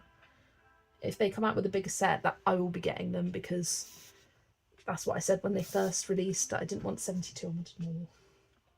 Amanda's got Lulu's Hugs and Kisses, and Dragons, Mel Pomini's new one, Leon's Journey and Inklings. I know I could get Inklings cheaper if I waited, but meh. It may drop in price on Waterstones, so, and you can always cancel it, Amanda, before it comes out. If you notice it's cheaper on Amazon, you can go for that. Make my own in Procreate or Keynote and print them. Going to do bullet journal next year for a bit of freedom. Yeah, that's what I'm wanting to do. As I started out bullet journaling before I was colouring, so I like that. Yeah, I like the ability to customise too. I can create my own journal using pages that have been created, but I haven't, that aren't punched, except etc. on the left side of it, since I could disband or spiral bound my own pages by my own. Yeah, that's a nice cheap way of doing it. I just have one of those basic hardbook notebooks with a magnetic closure and pretty cover. I haven't yet seen a pre-done planner that's not too much. Yeah, I like how, that's the thing about setting it up month to month, you can make slight changes. So you can see I didn't have very much information here, but now I'm putting more information about what I use. If I want to change it up and not have so many space, if I need more space for buddy colours, I can add that, because that's my worry. Some months I need 2 double page spreads for completed pages, but other months I don't. Like, I go back to February and I don't think I even used one. Yep, I used one and then used this one for colour by numbers. There we go. So I like that I can change it, and I can add things like my summer randomizer in there and have it within the journal rather than all being at the back. And I've got note pages at the back to add random things. So I'm thinking at the back of the book to do a little rough spread of like future months buddy colours that I pre-plan, because that's the thing I struggle with, not having a month in advance or 2 months in advance set up and not being able to record down buddies that I've already planned, and trying to make sure that I don't forget or lose any. Future Amy, future Amanda will be happy because she will forget she bought them, so it'll be like Christmas when they come out. Exactly, yeah.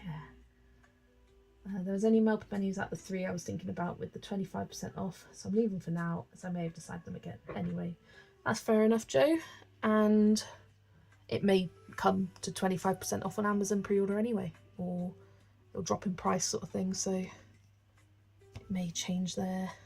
Right, let's carry on colouring these 2 down here.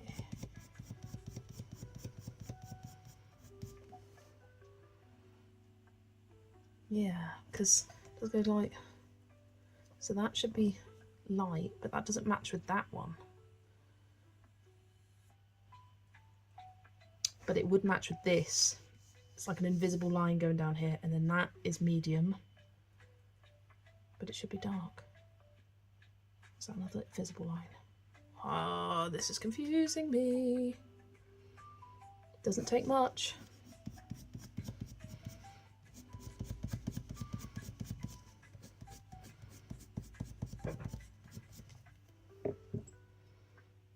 And then dark Cadbury orange.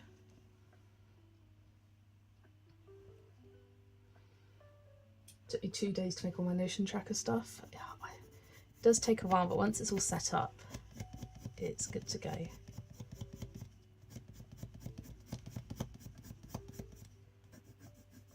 For me, I like the physical recording down of completed pages and buddy colours, etc.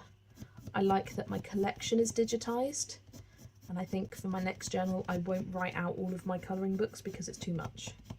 I think I'll instead have what I purchased month to month, so I can better look back, because sometimes I'll get to filling my hauls and I'll be like, what was this month and what was last month, and I can't remember. So I think I'll do that instead. And I can also put colouring supplies and things like that in it. Dark cadmium orange.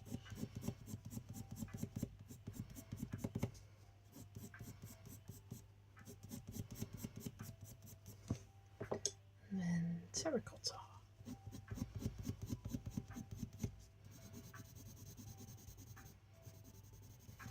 There we go. Right, let's say this is the diagonal. Dark, medium, light. Dark, medium, light. Dark. This needs to be dark.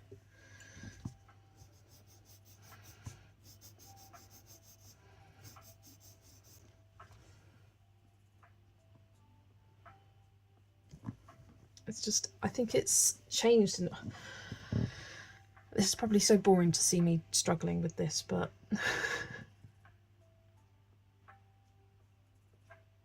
hang on a second. So it goes dark, light, medium, but dark, medium, light that way. So this needs to be light. That's my issue. Raise that. Make that light. I think that's where all my confusion was coming from. Potentially. Light, medium, dark, light, medium, dark. Dark, dark, dark. Dark. Yeah, it's coming to me. I'm getting there. Light, medium. Okay, okay.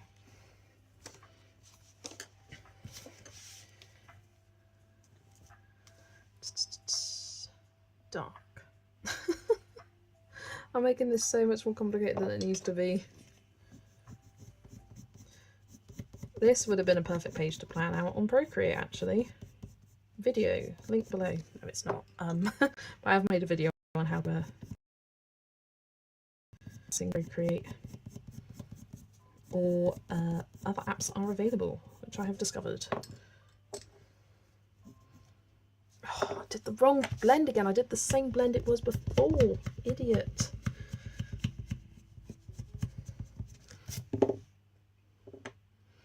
Right, terracotta.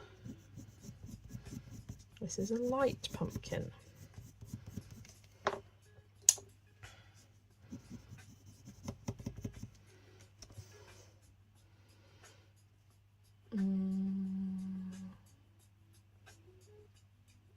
I do a page each month of thumbnails, my favourite finished pages. I'm thinking of printing on sticker paper next month, so I've got a lot of sticker paper. That's a great idea. Oh, I'm ruining the integrity of my page from rubbing out and colouring over the top. Should be alright. Please don't die on me, page. Right, then we go medium. Then lights back over here.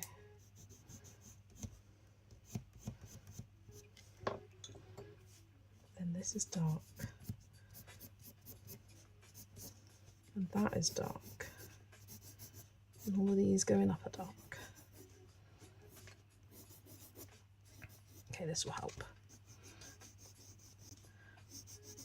another pro tip, if you're planning out a colour palette, do the first like darkest shade of all of the colours so you can see, and it's easier to correct mistakes then, rather than colouring whole things at a time. So this is the medium ones.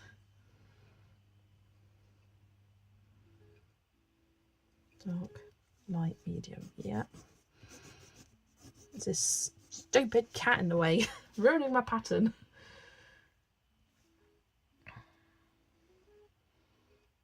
Dark, light, medium, dark, light.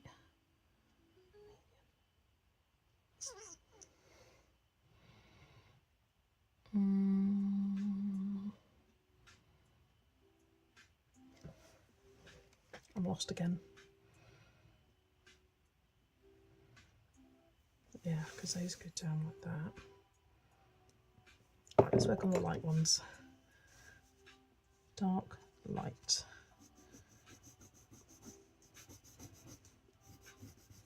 And that's medium, okay.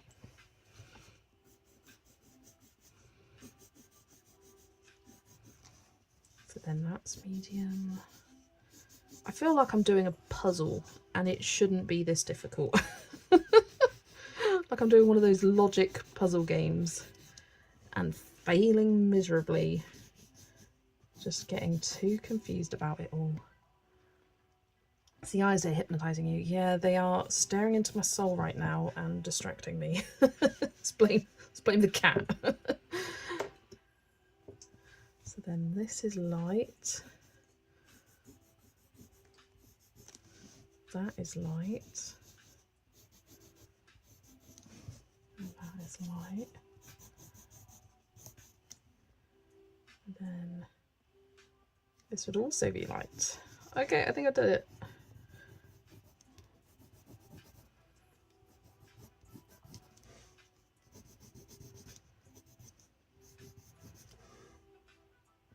So then these ones on the very edge will all be the dark ones, which that is good. I did it. Just got to finish it now. And how I've got all those colours placed down, this will be nice and quick to colour.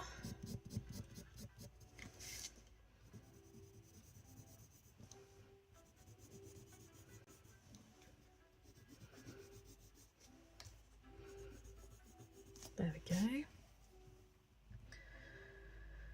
Right, let's go back. Traditional hanging and records versus digital. I have ADHD, so usually I spend a million years planning, then 20 years on the hobby, get bored and find another hobby. Honestly, Amanda, that was what I was like until I started colouring, and it is just stuck.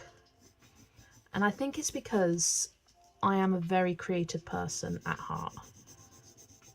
But I can't just create out of my own mind. Like, I need guidance, I need line work. I don't draw. I colour because I can't draw. That's what I tell people in life when they go, you colour? And I'm like, yeah, like proper artsy stuff. And I show them pages and they're like, oh wow.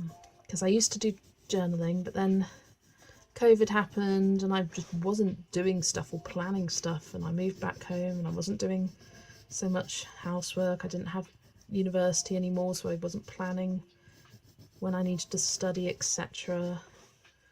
So that kind of fell by the wayside, but I still had that kind of creative hole. Did diamond painting for a bit. I still enjoy diamond painting, but I'd much rather spend my time on colouring, to be honest. Nope, not terracotta, dark cadmium orange.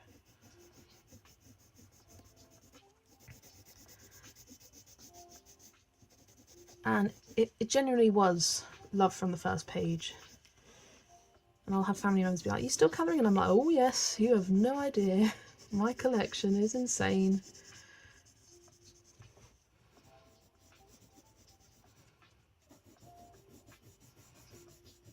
But the YouTube side of things is something I keep very private. I think maybe, I feel like I'm getting to the point where I don't mind like my family knowing, because my parents went and told everyone. And I was like, thanks.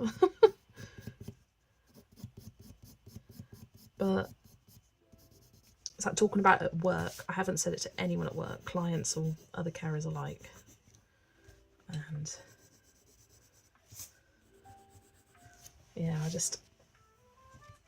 don't know, like, I think there's a thought of them going, oh, I'm going to hunt you down now. I just do not like the sound of.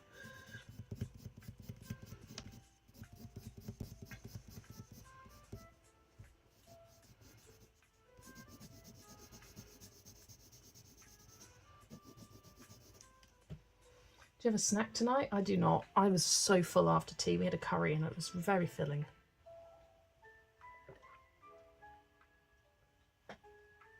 You got a treat-sized pack of Maltesers, lovely, and some Candy Floss grapes. I've never tried Candy Floss grapes, and they kind of weird me out, the thought of them. Like, why do they taste like candy floss? Why? That confuses me.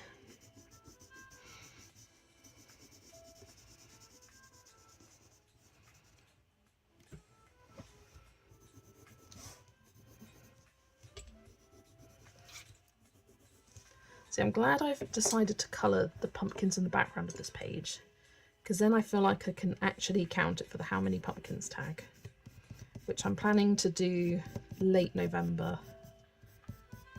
Try and get all my pumpkin pages coloured before then. So otherwise you're just seeing all my old pages, whereas if you do it at the end of the season, I haven't actually seen anyone do the how many pumpkins tag this year. It was started by Megan over at Meg's Colouring Corner. She's just come back to YouTube, which is really exciting.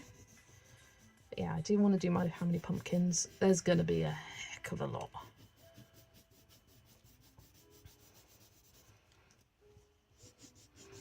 And you've got all the ones from previous years. I mean, did I write it down in my journal last year? I think I might have. Oh, maybe in, was it October? Yeah. Oh my Christ. I did it per month.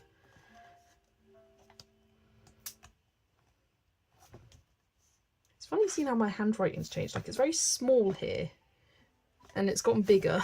My handwriting does change over time.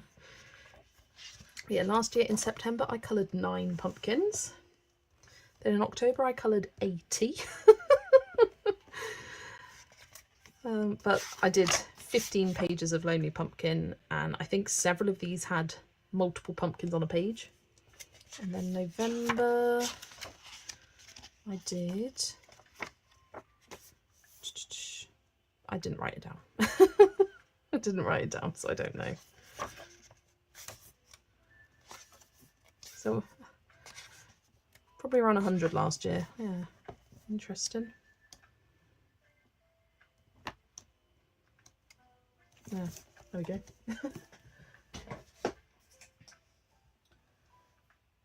They're nice. They don't really, they're just super sweet grape. Ah, it's just called Candy Floss, but yeah, I think it's just weird. I've done YouTube for 10 years, but I was a gamer, then a vlogger, then a colorist, then an artist, and all of them. And I love that, Amanda. No one knows I adult colour, never mind YouTube, only my husband. And that's fair enough. I think if I didn't live at home with my parents, I probably wouldn't have told them. But keeping it a secret would have been very, very difficult for people you live with. I mean, they'd come into my room and be like, why the hell is there a tripod above your desk? And I'd be like, you know, reasons. Right, you've got a hell of a lot of books. How are you affording these? Reasons.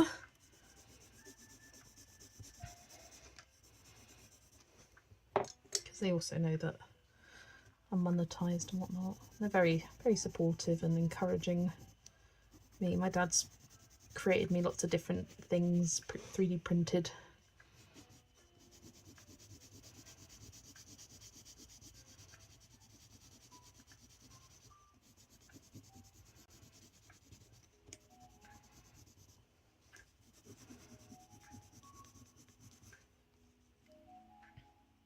Cotton candy grapes are weird. Never had cotton candy grapes. I was too scared to try them. Yes, same Amy. It's just, yeah. They're also quite expensive, aren't they? Or more expensive than normal grapes. And who ate grapes and thought, these don't taste right, let's make them cotton candy flavoured.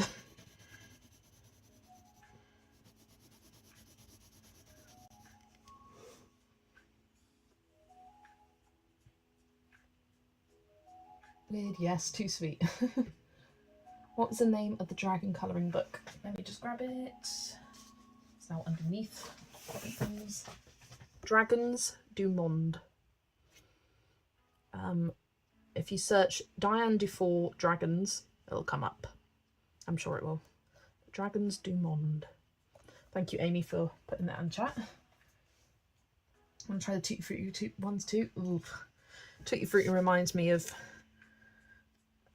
being a child and thinking I was cool because I was having chewing gum, but it's not that cool actually. Just it being so sickly awful. It was lovely having your mum say hi the other day. When I went upstairs to do stream today, she goes, I won't say hi today, I'll leave you alone. For quite a few weeks she was like, I want to come and say hi on your stream, and I was like, just do it, like, I don't mind. So I don't show my face, so she wouldn't show her face, and she could just say wave hi, have a little chat. No problem with that. She goes, I don't want to disturb you, and I'm like, no, you can do it. And then ever since I said to her that she can come make an appearance, she hasn't come to bed before I finished streaming. Or usually it will be I've just about finished, and she comes upstairs like 2 minutes later. So she just misses it. She's like, no, I missed it again. And I'm like, you should have been here 2 minutes ago because I just said goodbye. You don't run ads on your live streams though. Yeah, I decided for live streams I wouldn't monetize to start with, but once it's gone live, I'll have it monetized. But if you're watching it live, I think it's annoying to have to watch an ad before the starting the live stream. So I decided to, if you're here live, kind of the bonus of being live is you don't get any ads. And even then, I only do pre and post ads. I don't do mid rolls because they are annoying.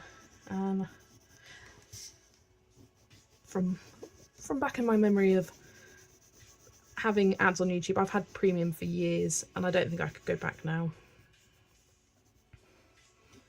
It's my one little luxury in life, having YouTube premium.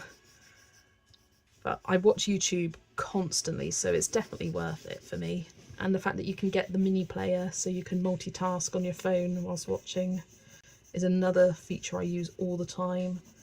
Being able to download videos is really useful if I'm going away or going into town and not sure if I'll have good enough signal to stream a video or watch a video. You can download something just in case. That's a really useful feature. Yeah, I only do pre and post for my channel. So once the live stream is finished, I tend to go back, update the description with the pencils I've used during that stream in case anyone's watching it after and wants to follow along. I didn't last week because I used so many, but I did have a few comments asking, so it seems as though some people at least vaguely follow the colours I used. And then when I edit the description, I then change it to monetized, just for any of the extra views I get after it's gone live. Yeah, I want people, if they've joined the live stream, to immediately be in here and not have to worry about watching an ad first.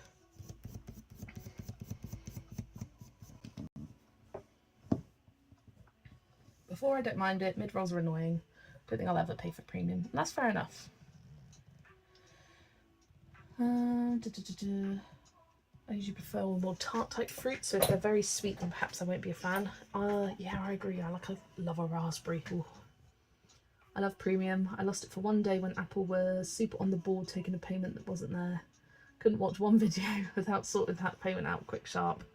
Yeah, when I go to Zoe's and we're watching YouTube and it's like, oh, you've got the ads before the start. It's been so long since I last had ads on my YouTube, so it's kind of a weird adjustment. I think I went to premium just after they started doing 2 ads before videos, where like when it was just 1 and you'd watch 5 seconds and could skip it, that was fine. Then they started doing unskippable ads, and then ones where you had to watch for like 20 seconds before skipping, and ones you had to watch for oh no, leave me alone. Leave me alone.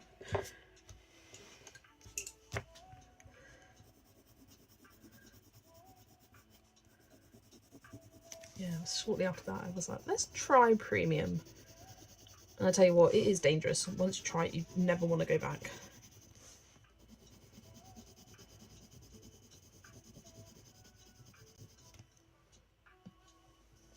But on my other apps like Disney Plus or Netflix, I have the ad version, because that's so bloody cheeky nowadays that you can pay a couple pounds more a month to have no ads. But they're so non-intrusive. Like for Disney Plus, if you're watching a series, it's just like shortest ad right at the start, and then you don't have any. Like if you're binge watching a series, you don't get a bunch of ads before every episode, which is good. Watching The Last Leg and they just showed Celia fighting on Traitors. Honestly, Celia, what a bloody icon. I said to my mum, you are gonna love what Celia says. I don't, no one's talking about the bit at the start of the challenge, and they were like, oh, you know what goes down a well, don't you? You put a pussy in it. Like, what? Like, everyone was talking about her wailing scream rather than that line, and I know for a fact me and my mum are going to be saying that, like, oh, what you put in there? Put a pussy down there. I don't have a TV license, so I figure that pays for it. Yeah, fair enough. That's a good way of viewing it.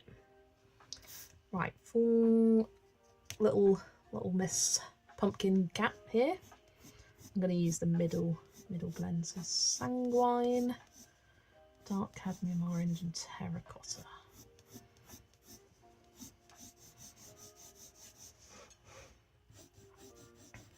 And then we are almost done, which is good. It's 10:15. It's time for a bloody base. Oh, I do want to grab some brown pencils for the stalks of these pumpkins though. Didn't want to go green, so I'm going to go brown, like the old and dead.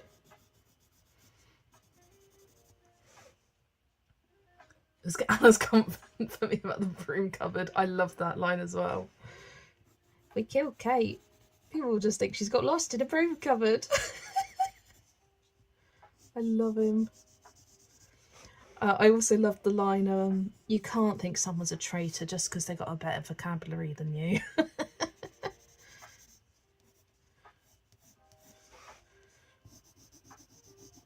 Yeah, the Celebrity Traitors has been really good. Really, really good. And often like the celebrity version of things are kind of cringe or not as good, and or it's like it's not a full series, it's like a half an episode, like with Bake Off, etc., and you can't connect to them. Whereas this, like, you connect their lives. Oh gosh, phone's ringing again. If they ring my proper phone, I will put the be back soon screen on, and I will be back soon. But if I do that abruptly, it's because they're ringing my phone.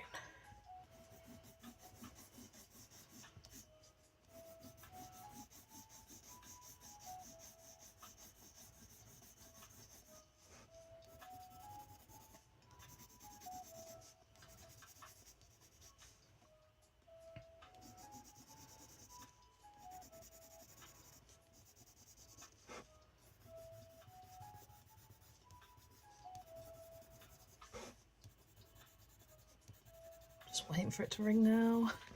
So I'll ring my work phone and then they'll ring the personal one.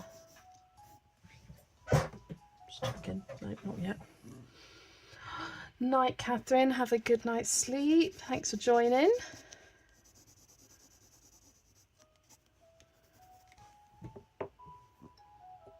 Terracotta.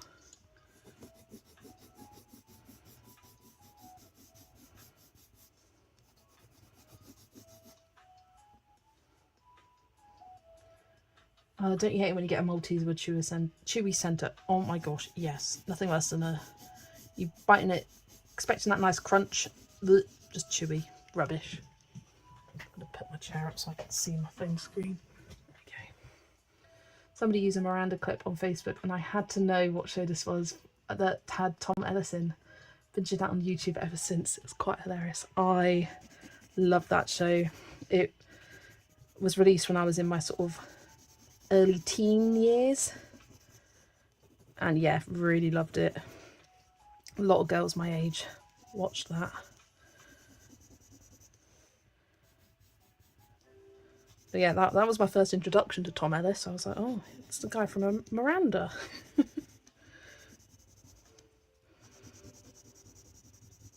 I know Zoe loved it too.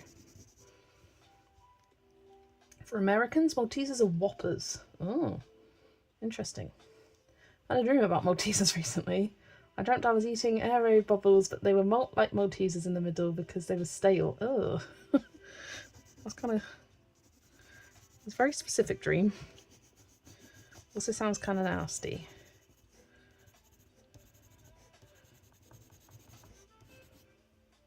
Still haven't had a ring through my phone yet. Must be absolutely desperate to talk to me tonight.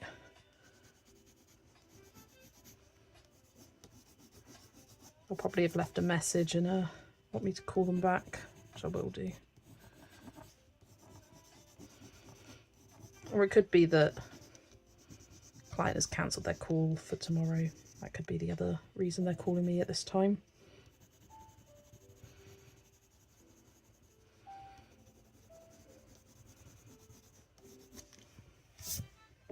There we go, grubby the pumpkin. Does anyone think Walkers in a multi-pack aren't as crisp as when you buy a single bag? I don't really eat Walker's crisps because expensive. What's the name? Stonebrooks? Seabrooks is what we get.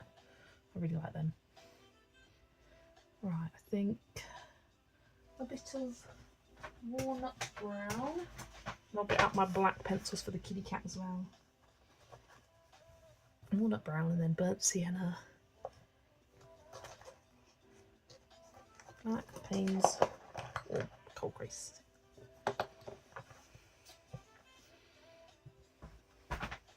They're not as flavoursome either. Interesting. I never eat Walkers. It's a right treat if I have a bag of Walkers. You know, majority of the time I have Walkers is when Zoe buys a multi-pack and it comes with prawn cocktail and she gives them to me.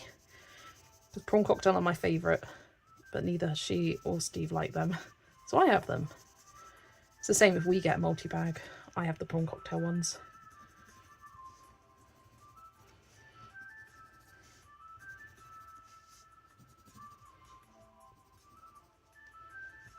Yeah, I like salt and vinegar extra strong.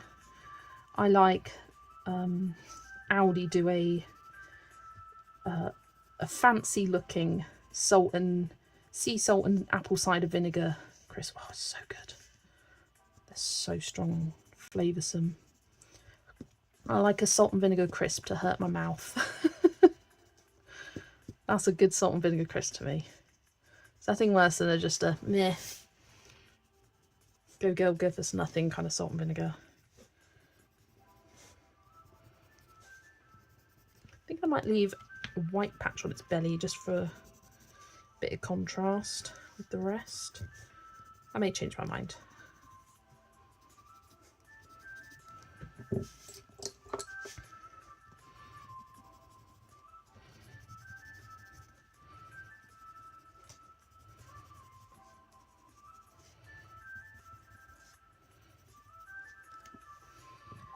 Kind of sad we won't be going food shopping together again in December, haha.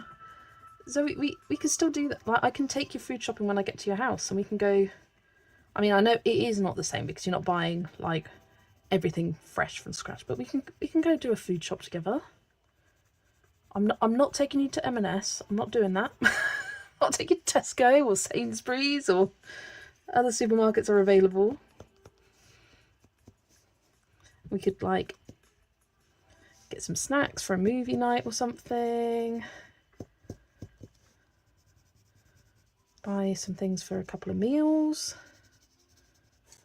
I can get some stuff for lunches.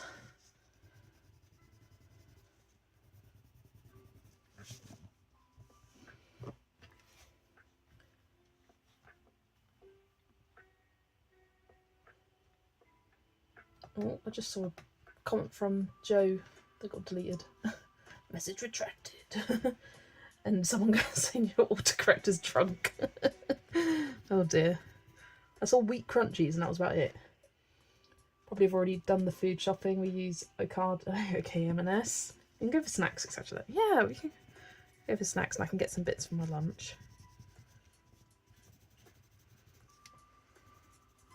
I know, but what I was saying is that 1 week you don't have to do the online food shopping and I can just take you.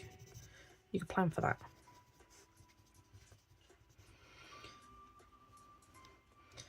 Then you can fill the trolley to your heart's content and not have to worry about dragging it home on the scooter.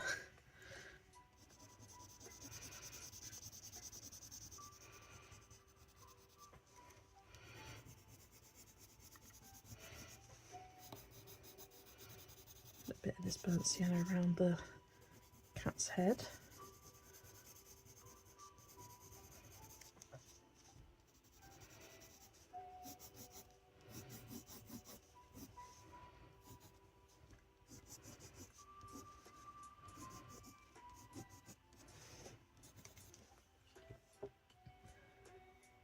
I get it delivered, hate the pressure of thinking meals up on the spot. That's why you write a list, Zoe. Just do the same as you normally would, but write a list and go to the shops and get the things from your list.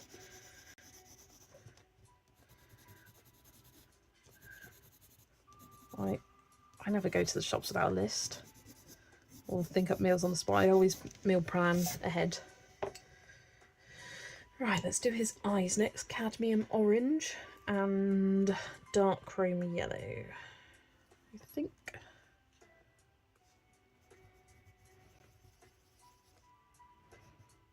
His eyes are kind of tricky to work out what's the iris, what's the white of the eye. It's very, very sketchy.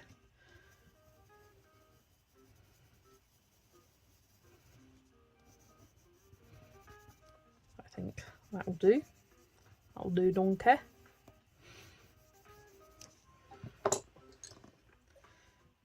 nice shiny black nose.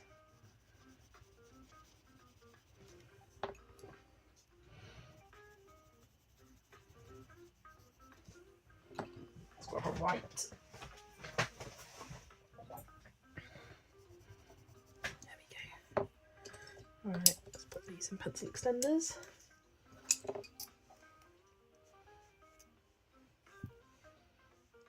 Oh, we're talking about crisps. I love discos and frisps. Oh, I love a disco, yeah. Wheat crunchies and raspberry yop in my mouth at the same time. That's quite the combo there, Joe. Like, I like my sweet things, but that's a bit much. Yogurt and crisps. I'm not convinced.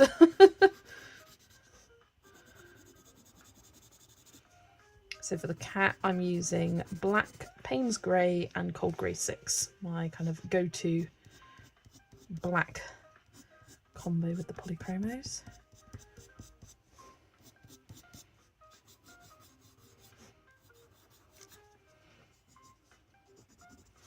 Emphasize its mouth there with the black.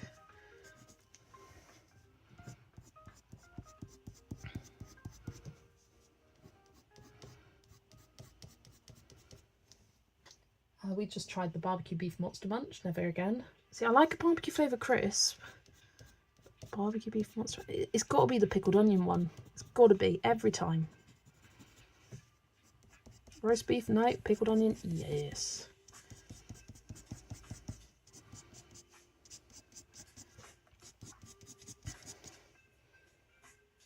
If ice creams and fries can work, maybe yogurt and crisps can.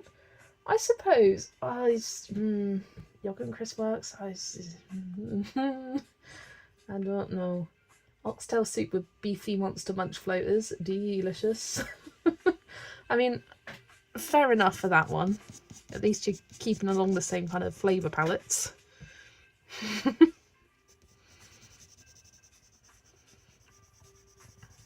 like my prawn cocktail crisps. Pickled onions are good. Worcester sauce are good. I also like sour cream and chive flavoured ones.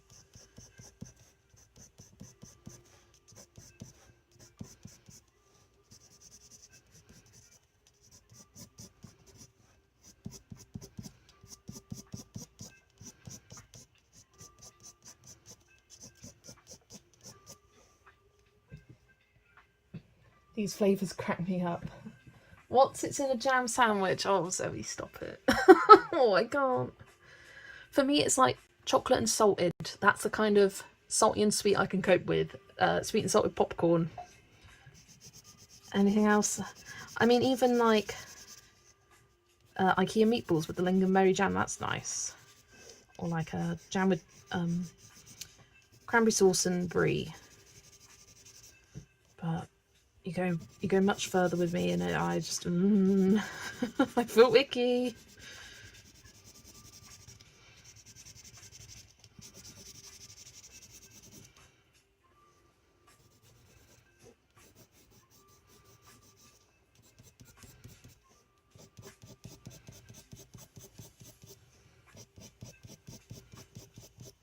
Trying to keep some contrast with this, so I might make the paws white as well as the belly.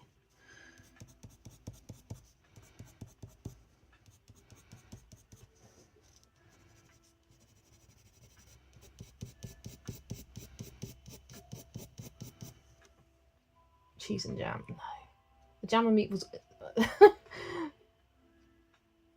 I asked for ketchup and got that jam stuff, gross. Oh, that is nice, like the lingonberry jam with the IKEA meatballs. Cheese and jam. I just I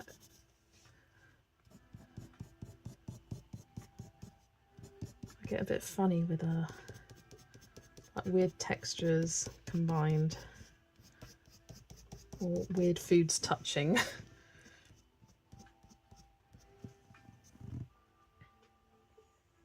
Ketchup jam, what? There's some new things coming to McDonald's soon. Yes, I really want to get the what do you call them, sour cream shaker fries. Although I keep seeing it and it looks like it should be fake, but it is legit.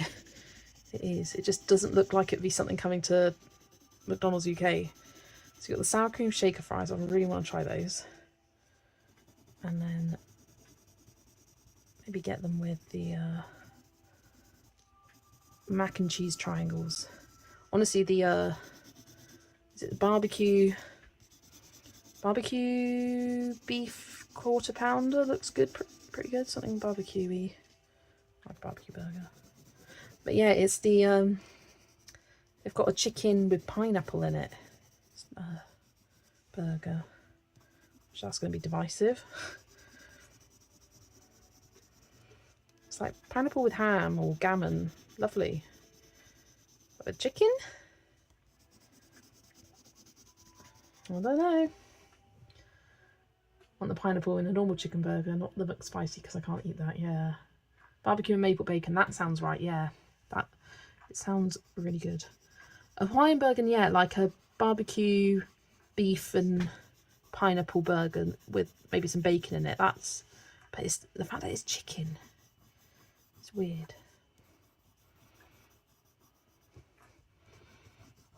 To be honest, though, they should be able to swap it. If you ask a person, you probably wouldn't be able to order it via the app, but if you go in and ask someone at the till, because they can do lots of special requests and like swaps like that, especially if you're going for, say, the chicken that you would get in the cheapo one, so it's not like you're getting a more expensive thing.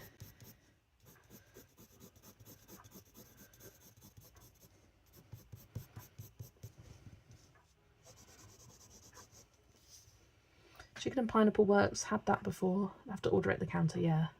Sounds awfully creative for McDonald's. Yeah, it's like it's so much stuff that, like, very unusual stuff to the UK. Because for a while, the only kind of special burger they would have would be, oh, what was it called? The Big Tasty, something like that. When I worked at McDonald's, it seemed to be always the Big Tasty when I was there, and I hated the Big Tasty. When I was there, I mean when I was working there, because I worked whilst I was at uni.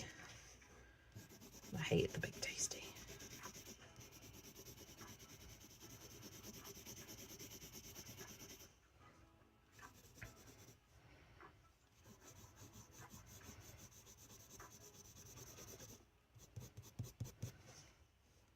I want to try the chocolate and caramel pie and the Sakura Sprite.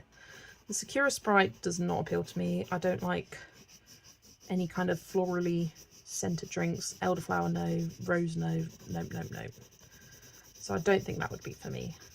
I've been meaning to try the mango and passion fruit Sprite for ages, but I just haven't got around to it. And if they're doing the Sakura, maybe they're getting rid of the mango and passion fruit and the apple one.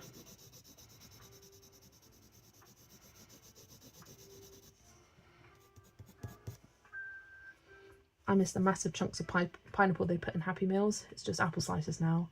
Watching my son devour the pineapple was hilarious. It'll come back though, Amy. It always does. They'll change up the fruit. Sometimes it's pineapple, apple. They do melon, bits of carrot or cucumber.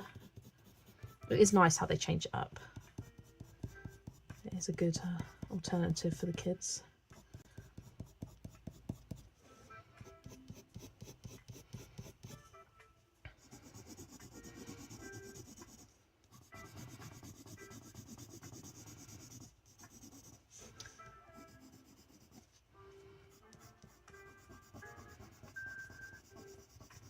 Gotta say, I was really concerned about this black cat and colouring it, but it's working out okay.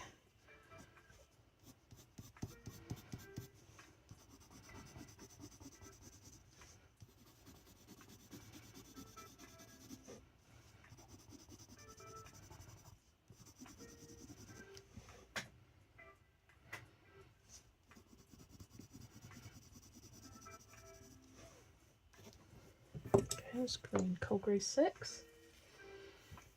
I tried the green apple one. That's nice. Maybe you can try the menu next week when you come, Jess. Up for that, Zoe. Going for lunch.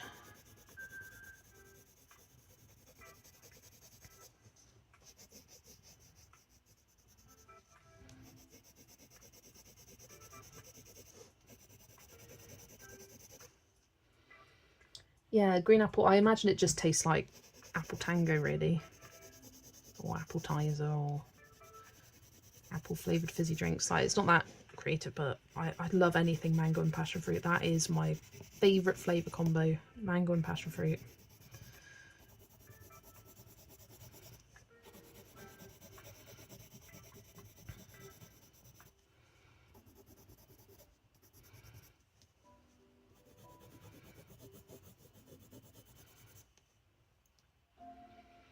Appetizer tastes way more real. It's like apple sour, apple alcohol, or apple Fanta. Yeah, that I did hear someone say the apple Sprite tasted like sours, but without the burn.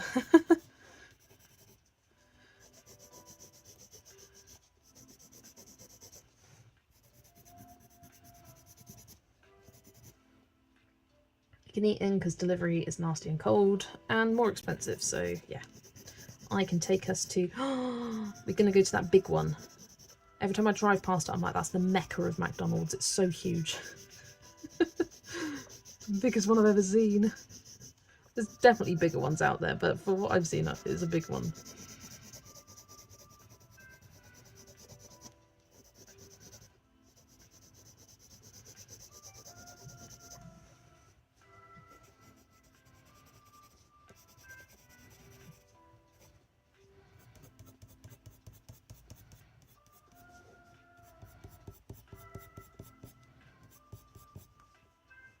Whereabouts is it? It's on the main road going into Swindon off the motorway, down towards where like TK Maxx is, down, I think down maybe the next junction from that or something like that. I think there's some car garages by it. I don't know the names of roads, so I can't help you with that.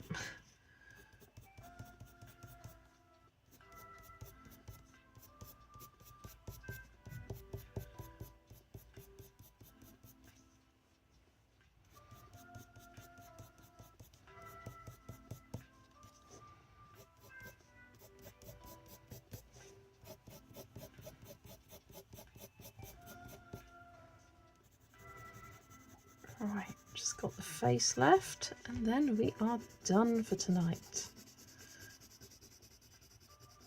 It is nice to get a whole page done in one stream. And it means that next week, if a page takes 2 streams, and finish it in 1 week rather than it going over to the next. No idea what I want to do next week in stream though. Might do a poll, might just pick something I feel like. I will see when I get to it next week.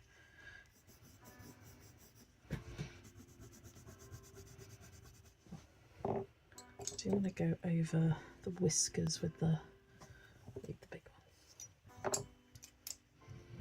Are you going on a trip? Oh no, I'm just going to Zoe's for the day. And then in December, I'm going to stay with her for a couple of days.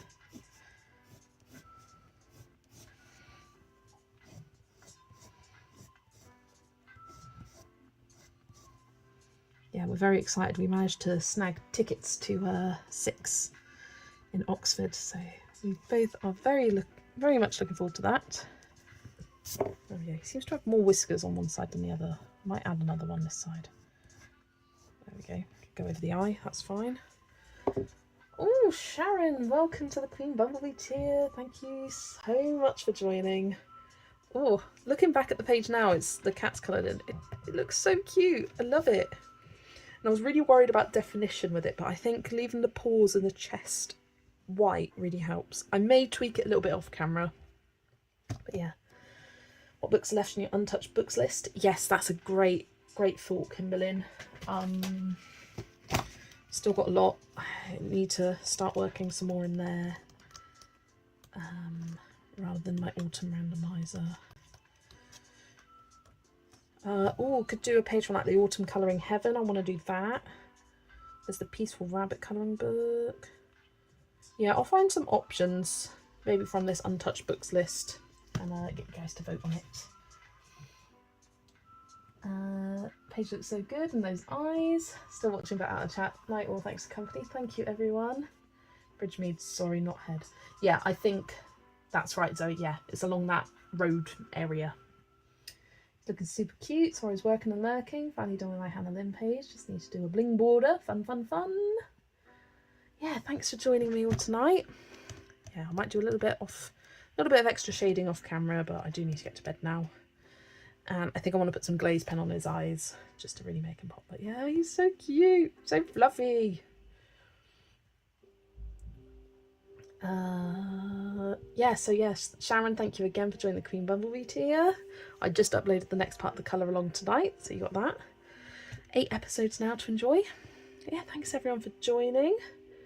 I hope you guys have a good rest of your day, rest of your evening, rest of your night. And I will see you all in the next stream on Wednesday. Bye everyone.